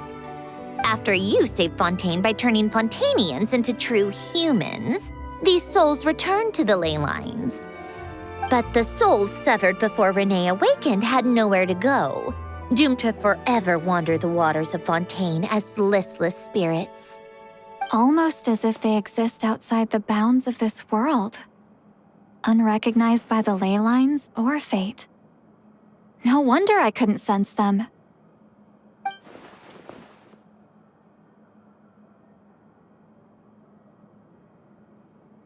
Not only that, but over time, they began to fuse with other entities. Their inner resentment lured in all sorts of evil beings, which corrupted and defiled them into nothing more than accumulations of filth. But the full transformation must have been recent. Otherwise, the Udex surely would have noticed. Wait, no, he must know already. That would explain the underwater melazine patrols. No wonder I kept running into officers from the Mara Chaussee Phantom earlier. In that case, let's go find Nervalette and we can sort it out together. No, not just yet. Why not? For one, the diplomatic castle alone would be a nightmare. Even though I haven't reported back to Snezhnaya yet, I'm not planning to leave the Fatui anytime soon. Besides, with me here, success is a done deal. Involving other people would just complicate things. All I need is for Miss Citlali to help pinpoint the location of this monstrosity. Think you can do it? With my eyes closed. This is what I do. I'm a lot better at it than manning a desk, at least. But, how exactly do you plan on resolving this soul stuff? Even to me, there's no obvious answer. Seems pretty complicated, all things considered. Just trust me. I have the perfect solution. Oh, all right. If you're that confident, we'll follow your lead. Why the sudden interest in helping Fontaine with this, Sandrone? You never knew Renee and the others, right? No, I didn't. And you're right. This problem has nothing to do with me. I wouldn't get within 10 feet of the Nartsitzenkreuz Ordo or its members. But in his later years, Alain told me he regretted not helping his best friend when he needed it the most. He also felt sorry towards Marianne for being too lost in his mechanical research to look after her properly. If he were still with us, I think he'd do the same. He might have a few choice words to say about it, but even after everything, he wouldn't leave his friend's mess for someone else to clean up. Friends shouldn't hold grudges or leave behind regrets. Fixing what happened between him and Renee was one of his greatest wishes. All I'm doing is fulfilling it in his stead. You know, you really do seem a little different now. You mean everything that just happened wasn't for nothing? Why, thank you for pointing out the obvious, Paimon. Just washing off the grime of the past. Turns out, a lot can build up after being ignored for so long. What's this about aquarium tanks all of a sudden? They go off on some grand adventure and what? Now they have their own private code? Stupid. All right then, Citlali. Tracking this thing down is up to you. Huh? Oh, right. No problem. You get this, Granny Eatsley! You! Come with me to Hotel de Boer for a drink. Right now. Why? Because I said so! Miss Guillotin, I'll report back on the location tomorrow morning. Just need a drink or two first to bolster me up. Well, don't let me keep you. All right, you. Time to go. I've got scores that need settling.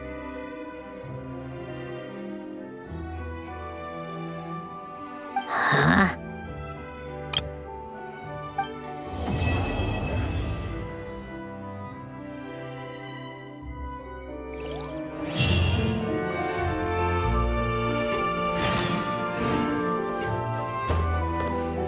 Listless, abandoned souls. An accumulation of resentment and filth.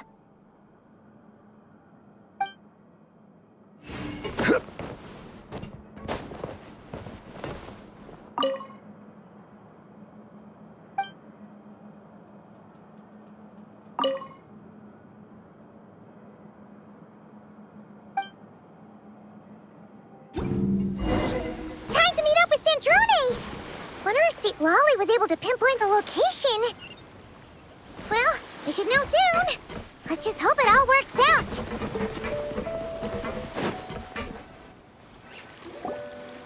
Citlali sure drank a lot last night, huh? Wonder if she's even awake. Good morning. Columbina! Oh, you sure know how to make an entrance. What are you doing here? We just finished filming a last-minute scene, so I came up to get some fresh air. The others are still down below discussing what the final scene should be. You mean, how it should end? Yes, they're torn between whether the heroine should reunite with her old friend or not. Ah, because the whole point is that she came to her friend's homeland to search for her, right? Oh, Paimon almost forgot the plot! Yes. Director Furina and Miss Chiori think a tragic ending where the two never meet would be more poignant. But Director Xavier thinks having the two reunite would make for a more touching and heartwarming ending.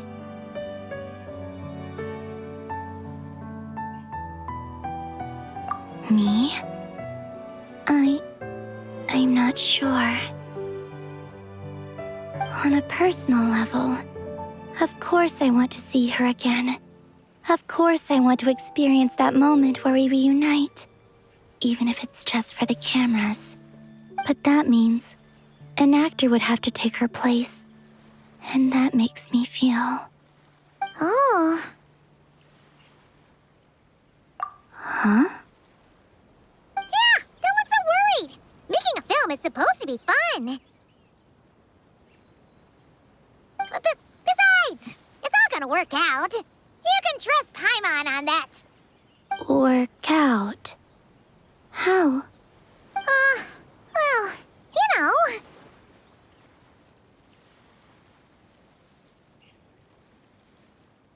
Yep, exactly.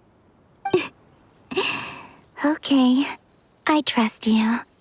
I'll just focus on having fun for now. Well, well, look who we have here. Traveler and Paimon. Oh, the lighting specialist and clapper loader that never were. Yeah. We kinda went AWOL, didn't we? Sorry about that. Seriously, don't worry about it. Everything's going smoothly on our end, so just do what you need to do. You seem to be in better spirits now, Miss Columbina. I apologize if our earlier discussion put you on the spot. It's okay. I'm fine now. The Traveler and Paimon talked me through it. So, what are your thoughts on the ending then? Should we have them reunite or not? We should tie everything up in bows. Huh?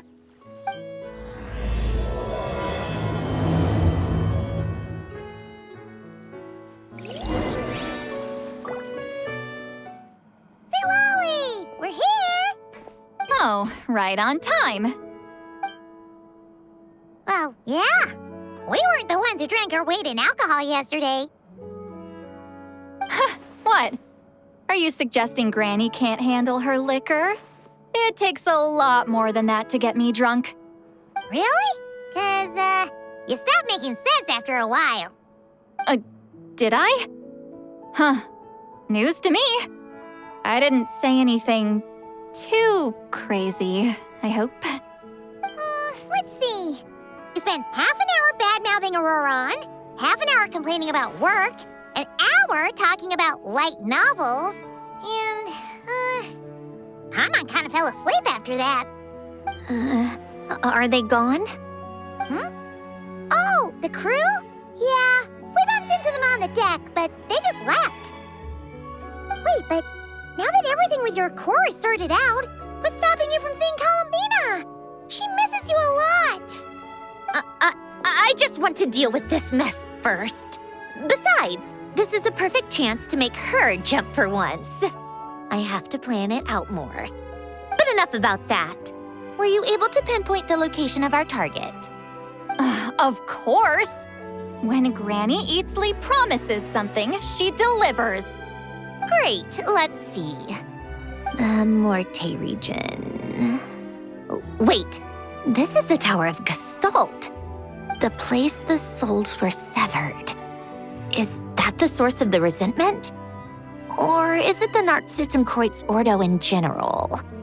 Let me come with. This thing's movement isn't fixed. If it's not at this location when we get there, I can use a ritual to summon it. You've already gone to more than enough trouble. I don't mind. These old bones have nothing better to do anyway. Summoning a spirit isn't going to do me in. Besides, if I don't go, they'll just have more inside jokes I can't join in on. All right then. I appreciate it. There's no time to lose. Let's head out!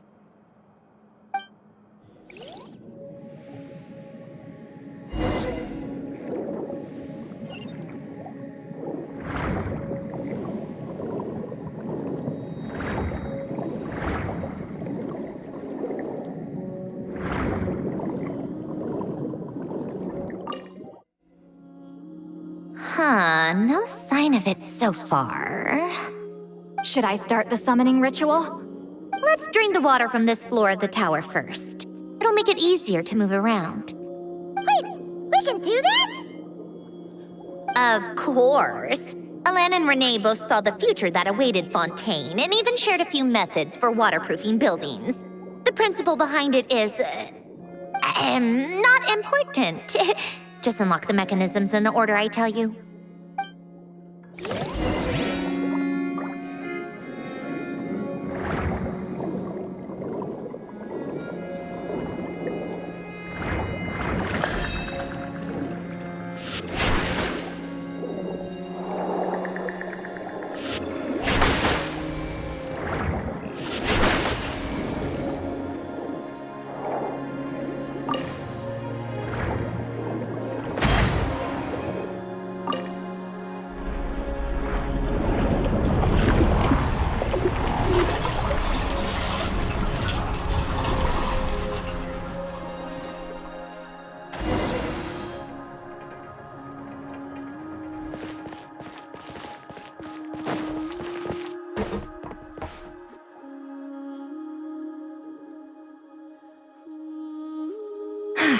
Ready? Yeah. When this thing appears, I'll try talking to the souls inside. But more than likely, they've already been driven to madness. If communication fails, we'll have a battle on our hands. In that case, Paimon better find a hiding spot. If a fight does break out, I should be the one to deliver the final blow. Trust me on that. Understood. All right, I need quiet. Wandering spirits drifting along the tides. Hear me now. Broken souls, silenced, torn apart and forsaken. Follow the traces of the past and return to us. Let resentment recognize resentment. Let vile entities be drawn together. And in this place, take form once more.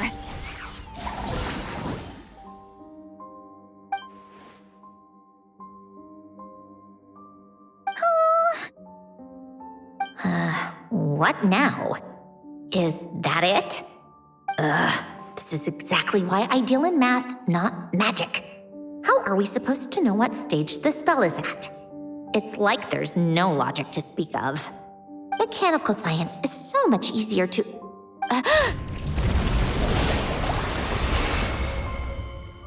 Watch out!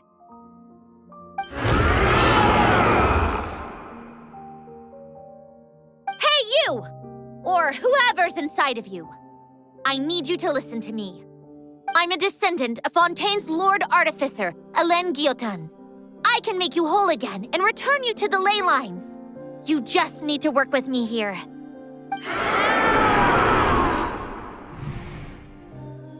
Sandrone! Shh. Looks like talking this out is off the table. All right, plan B. Time to blow off some steam.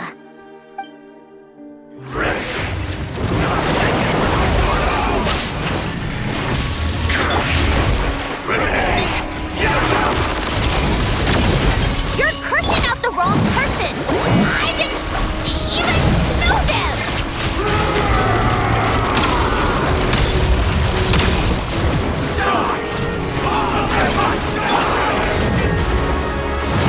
Most of them already did. But you still have a chance to return to the ley lines and reunite with your family. Just work with me!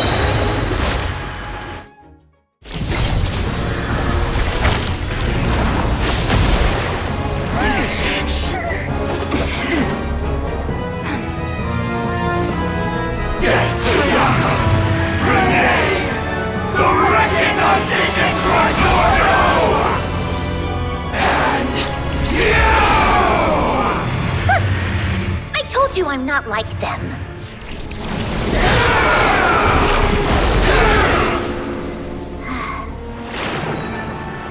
I'm stronger. Inverted. World formula. Reversion.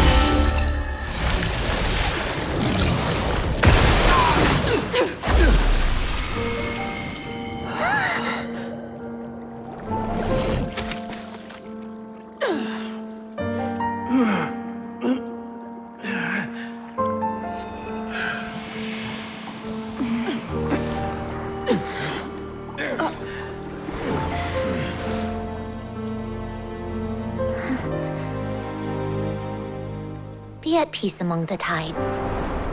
Lost souls.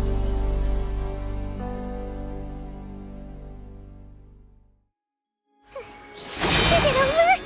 Yep, told you it'd be a piece of cake. How did you do that back there? That creature was nothing special.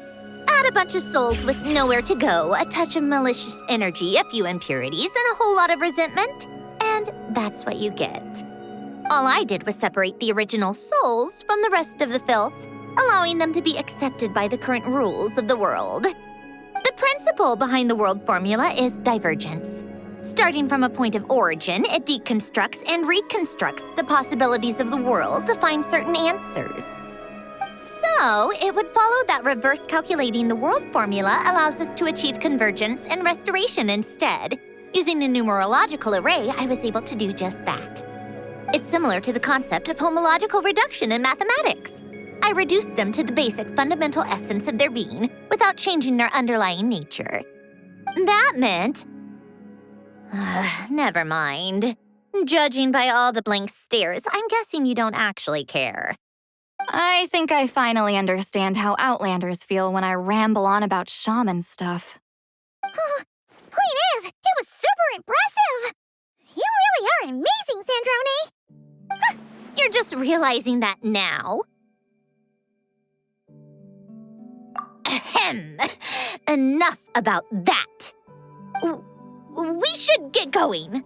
I'll go reset the mechanisms inside the tower. See you back on land. Well, that's one old mess for the books. Glad to have that over and done with. Feels nice to do a good deed every once in a while. You helped everyone out a bunch in Not Cry, too. Kinda seems like you're just a good person at heart. I wouldn't be so sure. I'll be heading back to the Fatui soon enough. You two are too trusting sometimes. Fine. Just don't say I didn't warn you when it comes back to bite you. Well, where to next? Back to the ship? Yeah, your personal business, the Narcitsan thing, it's all resolved. That means you can see the people that need seeing now, right, Sandrone? Everyone's gonna be so happy you're back!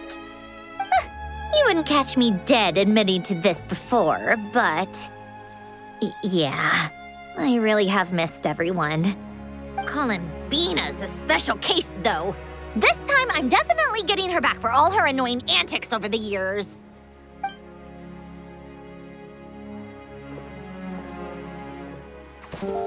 She'll sense me coming from a mile off. How am I gonna...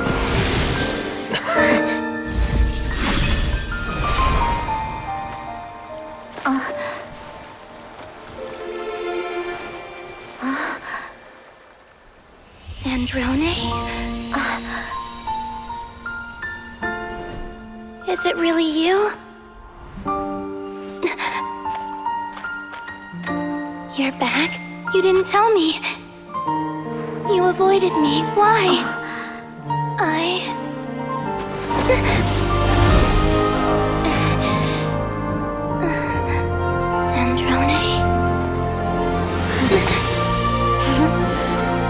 Now we're even. I missed you so much. That makes one of us, idiot. I'm here, Columbina.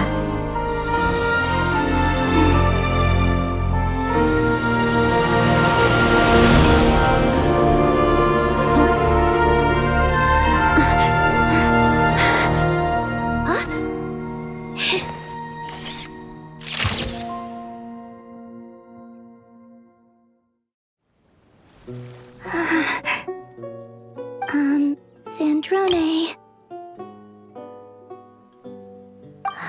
Don't ruin the moment. Or I'll start thinking about how you teleported me to a random location after I explicitly told you to stop doing that. And scene! Bravo! Bravo! We got it! This is exactly the ending I was hoping for. Huh? Where did you just go, Miss Columbina? You vanished, and then the next second you were back hugging this, new friend here. That was all on camera?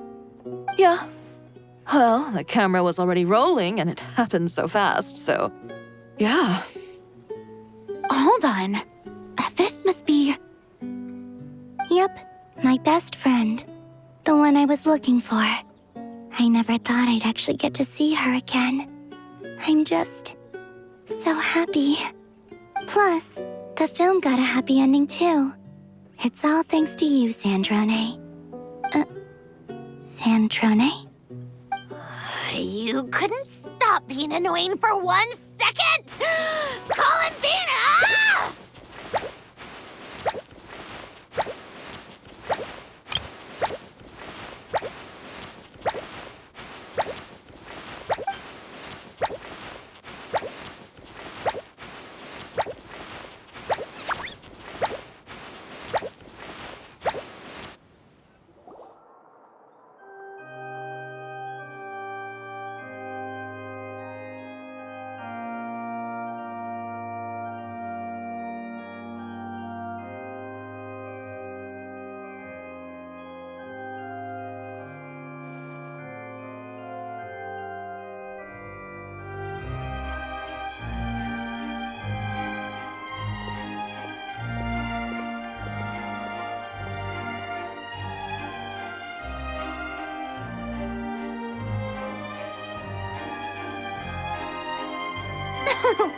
As expected, going to the opera house is the true way to enjoy a film.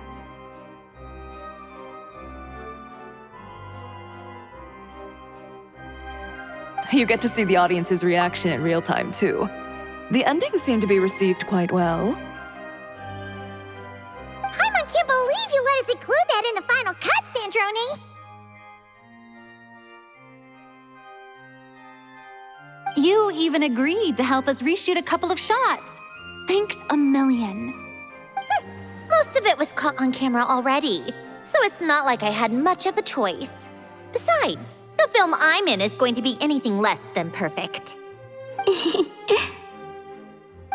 What are you laughing at? Nothing. It was just interesting to see us on screen together. I'm glad this moment is going to be preserved forever. Just a pity we didn't take home the Furina award this time around. Well, artistic films can rarely compete with commercial ones. You should have prepared yourself for this the minute you changed the script. True. Oh, did I hear someone mention the Furina award? Come on, don't gloat. I won't. Our crew winning the Furina award was a team effort after all. Costume design, script adaptation. Ooh, and the practical effects were so realistic. The flames and explosions even made me jump while we were filming. A lot of the effects were based on actual items the Special Patrol confiscated from criminals. Who knew they'd serve another purpose, right? But it turned out amazing!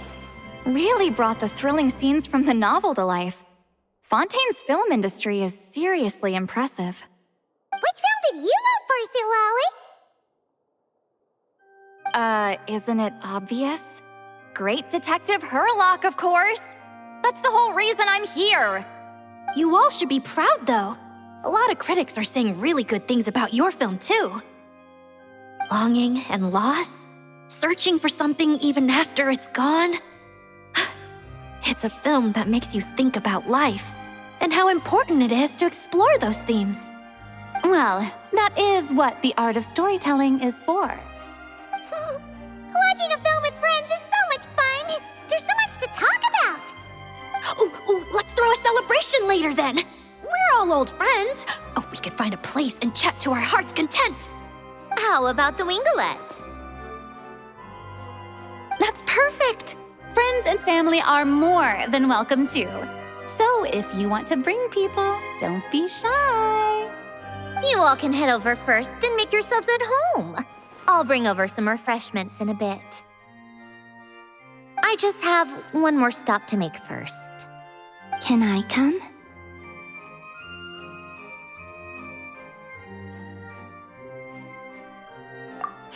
Fine.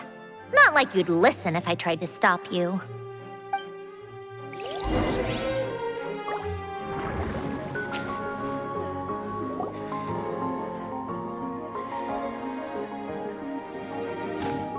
Wait, is this?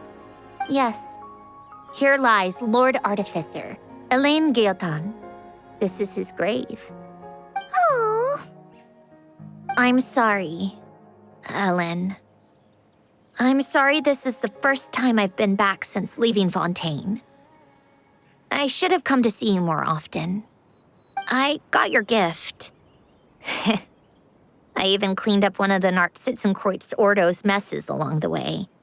Our home is just as quiet and warm as it always was. The flowers in the garden are still thriving. I'll make sure to tend to them more often from now on. Polonia received irreparable damage in battle. I should have taken better care of your invention. I'm sorry. Polonia was family to me. Just like you. You always said I was a fast learner. But I'm not so sure. It took me far too long to learn the things that truly matter. I never said this to you back then, but thank you for creating me. For giving me the chance to experience life. Being your family meant everything to me. Absolutely everything. Can I say a few words as well, Sandrone? Don't need my permission. Hello, Mr. Guillotin. I'm Sandrone's friend. You don't need to worry. Sandrone is doing great. Not only is she a brilliant scholar, she's made a whole bunch of friends, too. And she takes great care of them. As if. She'll never admit it, but she's always there when her friends need it the most. I wouldn't even be here without her. So, if she ever needs help, her friends will be there in a heartbeat, including me. That's what best friends are for. Columbina. What else? Oh, she likes drinking bitter coffee, listening to piano music when she can't sleep. Turns out she even likes giving hugs. No, wait! Don't tell him all that! Huh? I don't understand. I didn't think you'd want to hide things from him. Well, yeah, but there are still things I don't want to say. Okay. I'll come by myself and tell him for you then. That's not what I meant. All right. Enough with the speeches. If no one has anything else to add, let's just leave it there. Should we say a few words too? Kinda seems like Columbina said it all. Oh, great idea!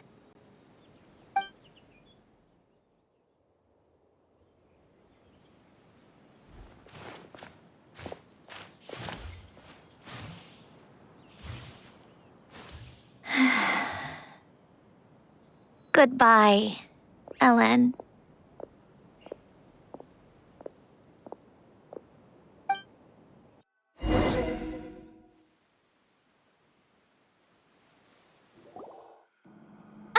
You made it! The party's already started. Oh, but, you didn't bring anyone else along? I thought you headed out to invite some friends.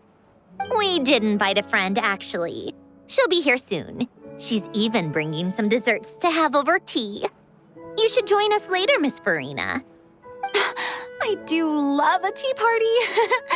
Then don't mind if I do. This seems like a fun occasion. Let's go talk with everyone. Good idea! We'll introduce you to all our old friends.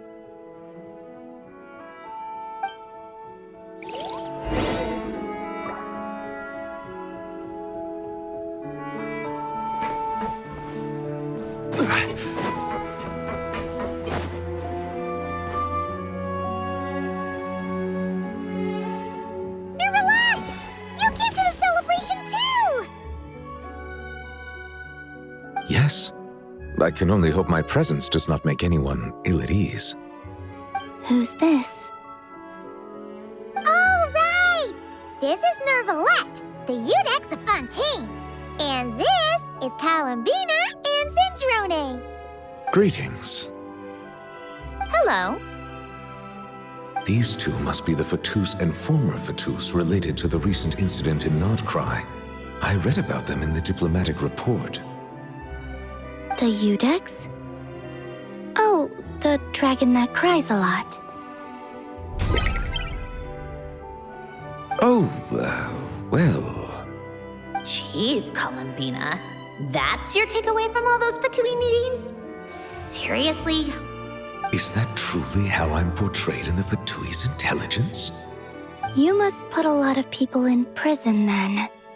Well, it would be more accurate to say I pass judgment on their crimes. All trials in Fontaine strive for fairness and justice, so as to avoid imprisoning the innocent. So, only the people who deserve it get sent to prison. Well, deserve is quite a subjective metric, is it not?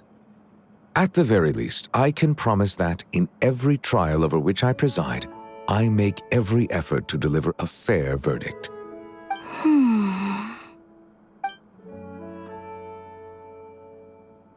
Yeah. Oh, for the love of... what is she doing now? You seem like a good dragon. Not the kind that throws people in prison for no reason.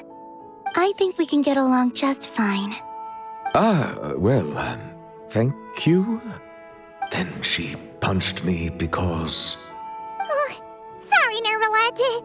She thinks that's a sign of friendship. Where does she even pick up weird habits like that? Ah, I see. I believe I have observed people on the streets of Fontaine expressing affection in a similar manner. I suppose I now know what it feels like. Yes, quite, abrupt. You know, these two are surprisingly alike.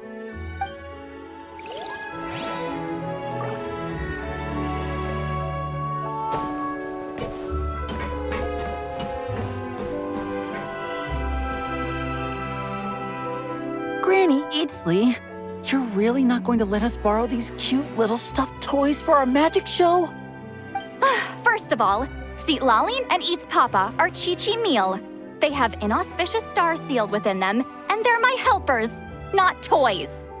But the Grin Malkin Cat and Boggle Cat box are Linny and Lynette's helpers. And they still make good partners on stage. Agreed. We've never had a Chi-Chi meal pop out of our hats before. It would be quite the surprise. I think the audience would love it.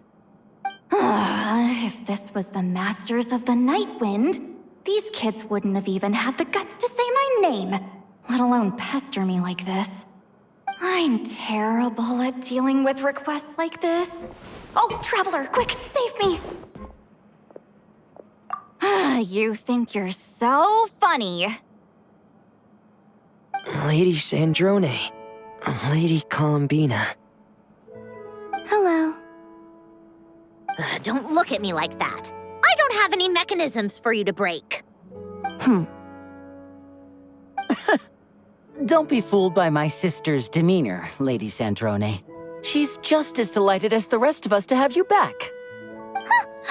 Well, I suppose when I'm not so busy, I could find some time when Arlecchino is around and bring over a few gifts to the House of the Hearth. You're too kind, Lady Sandrone. I'm sure just your visit alone would make Father more than happy. I just need to borrow them for a bit.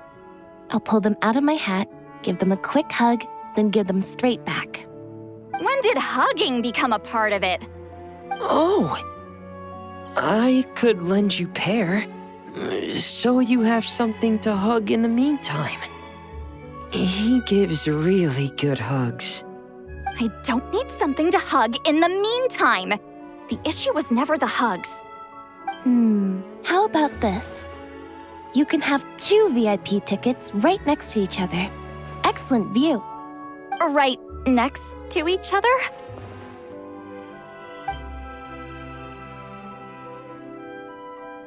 Yep, super quiet. No one will bother you.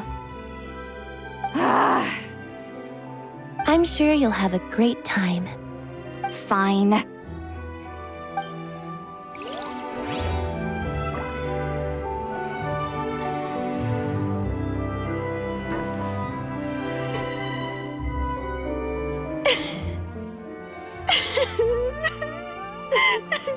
What a dream come true! For once, it all worked out! I can die without regrets. Let's not get too ahead of ourselves, Director Lepine, Pauline. What was in that piece of cake you just handed her, Escoffier? Bromaritime flowers, eggs, flour, same as all the other pieces. What, you think I tampered with it? Playing a detective in real life now too, are we? Oh, it's so delicious! I'm so happy! My life has peaked!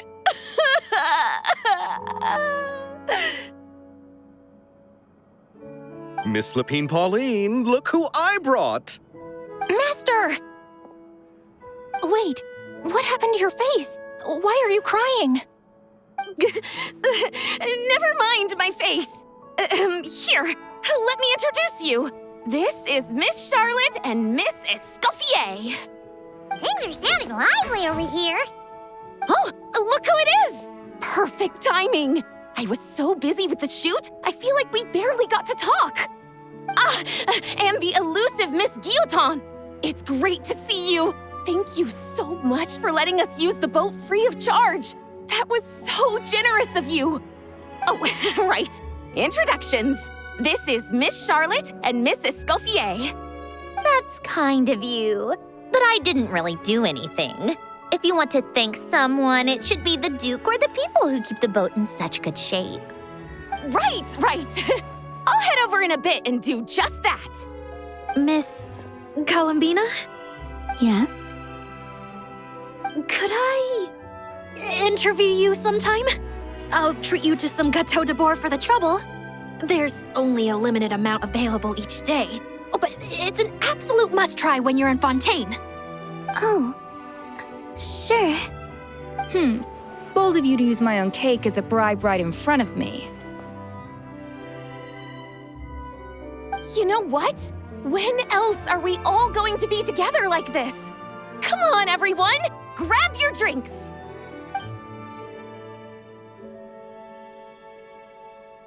Are we going to toast? Yup! Come on! Sante!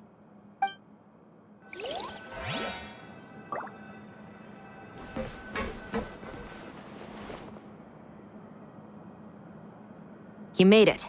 Sorry for starting the celebrations without you. No worries at all. We're just glad everyone's having such a great time. Oh, right. You've probably seen them around already, but let us introduce you for real. This is... Miss Columbina and Miss Guillotin, right? Oh, we saw the film you were in. It was so touching. Yep. This one started bawling her eyes out right next to me in the theater. I know. I didn't bring nearly enough tissues. Thanks. We saw your film, too. I memorized all your names. Oh, guess we can skip the introductions, then.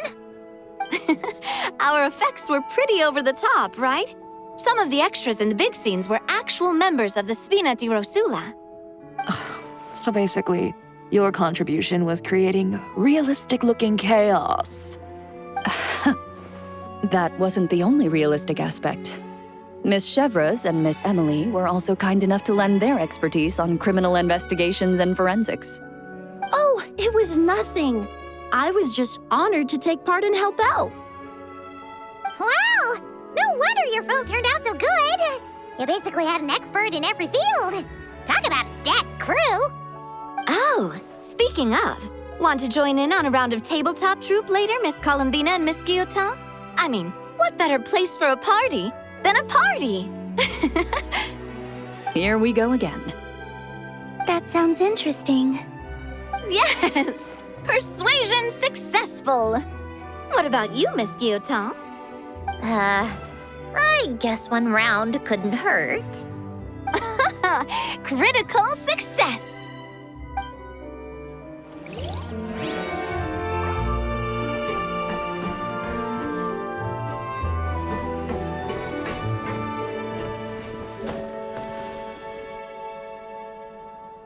Wait a second! Mr. Baptiste and Veronique!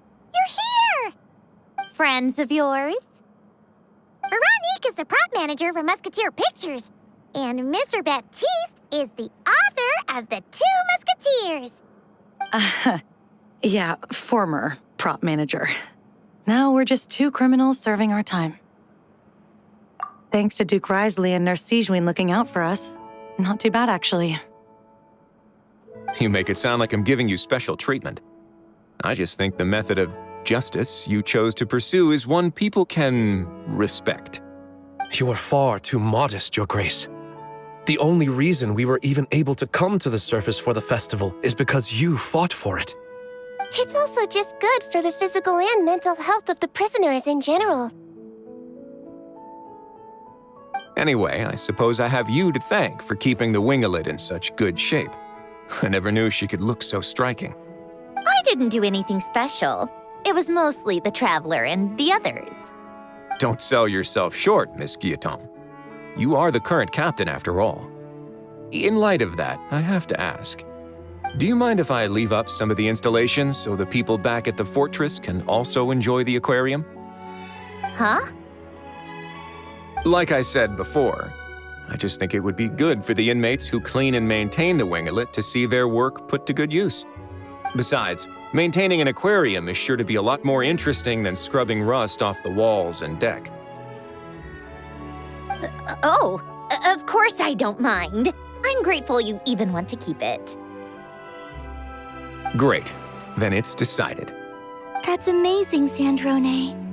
We should go hang out at the Fortress of Meripede later, then. You do know you just invited me to hang out in prison, don't you? Oh, looks like Arlecchino's here. Come on, Columbina. Let's go have ourselves a tea party.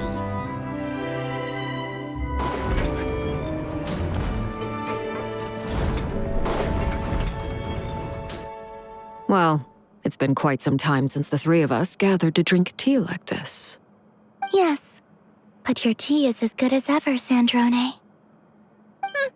Of course it is. The pastries you brought aren't half bad either, Arlecchino. I'm glad to hear it. Are they to your liking, Miss Furina? If I remember correctly, this particular cake is your favorite. Yes, thank you. The tea and pastries are absolutely delicious. I can't believe I'm casually sipping tea with 3 harbingers. Or are some of them former harbingers? Who knows? Due to diplomatic reasons at the time, our last tea party was rather tense, wasn't it, Miss Furina? You have my apologies. But this is simply a casual gathering of close friends. So I do hope you can relax and enjoy yourself. Of course! I appreciate the hospitality, in both cases. Next time, let me be the one to treat all of you. I'm sure we'd all be delighted to have you join us more often. The same goes for you two. Of course we should do this again! We've all been through thick and thin together by this point.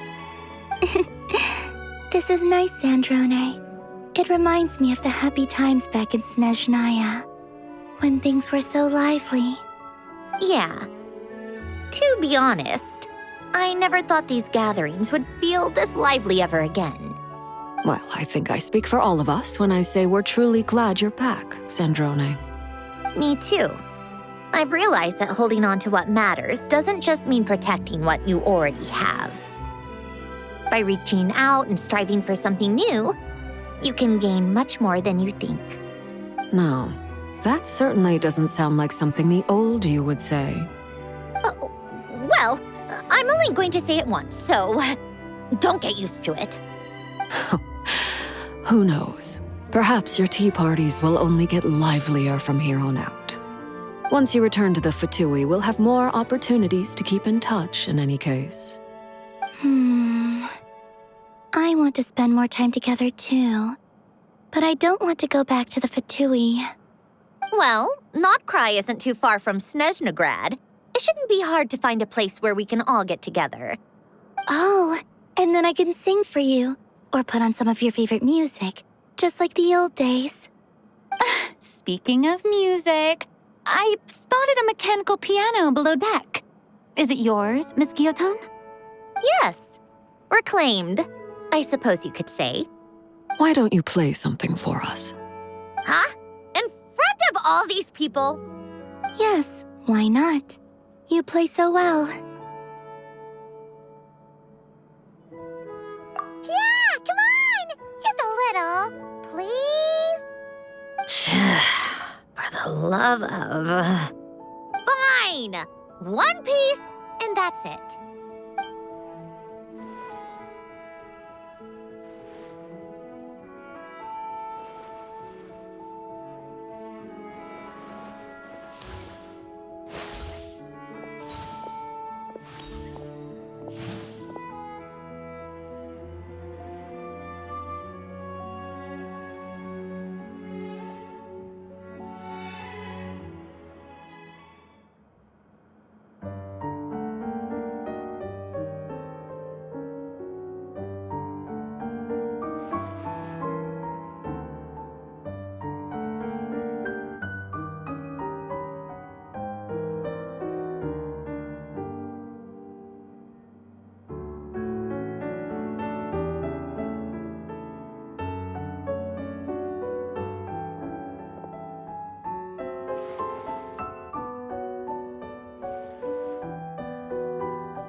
Musketeer pictures. Everyone ready? I'm not sure I should be in this one. Of course you should. You might have primarily helped out another crew this time, but you're still a member of Musketeer Pictures. All right, thanks. I'll still stand a bit off to the side, though. Can I be in the picture too? Of course, Miss Veronique. I would have loved to have you in the last one too, if circumstances had allowed it. Thank you, Director Xavier. Do I really have to be front and center? You're one of the lead actors! Of course you do! Nervous, Sandrone? No! All right, look at the camera! And 3, 2, 1... Musketeer Pictures!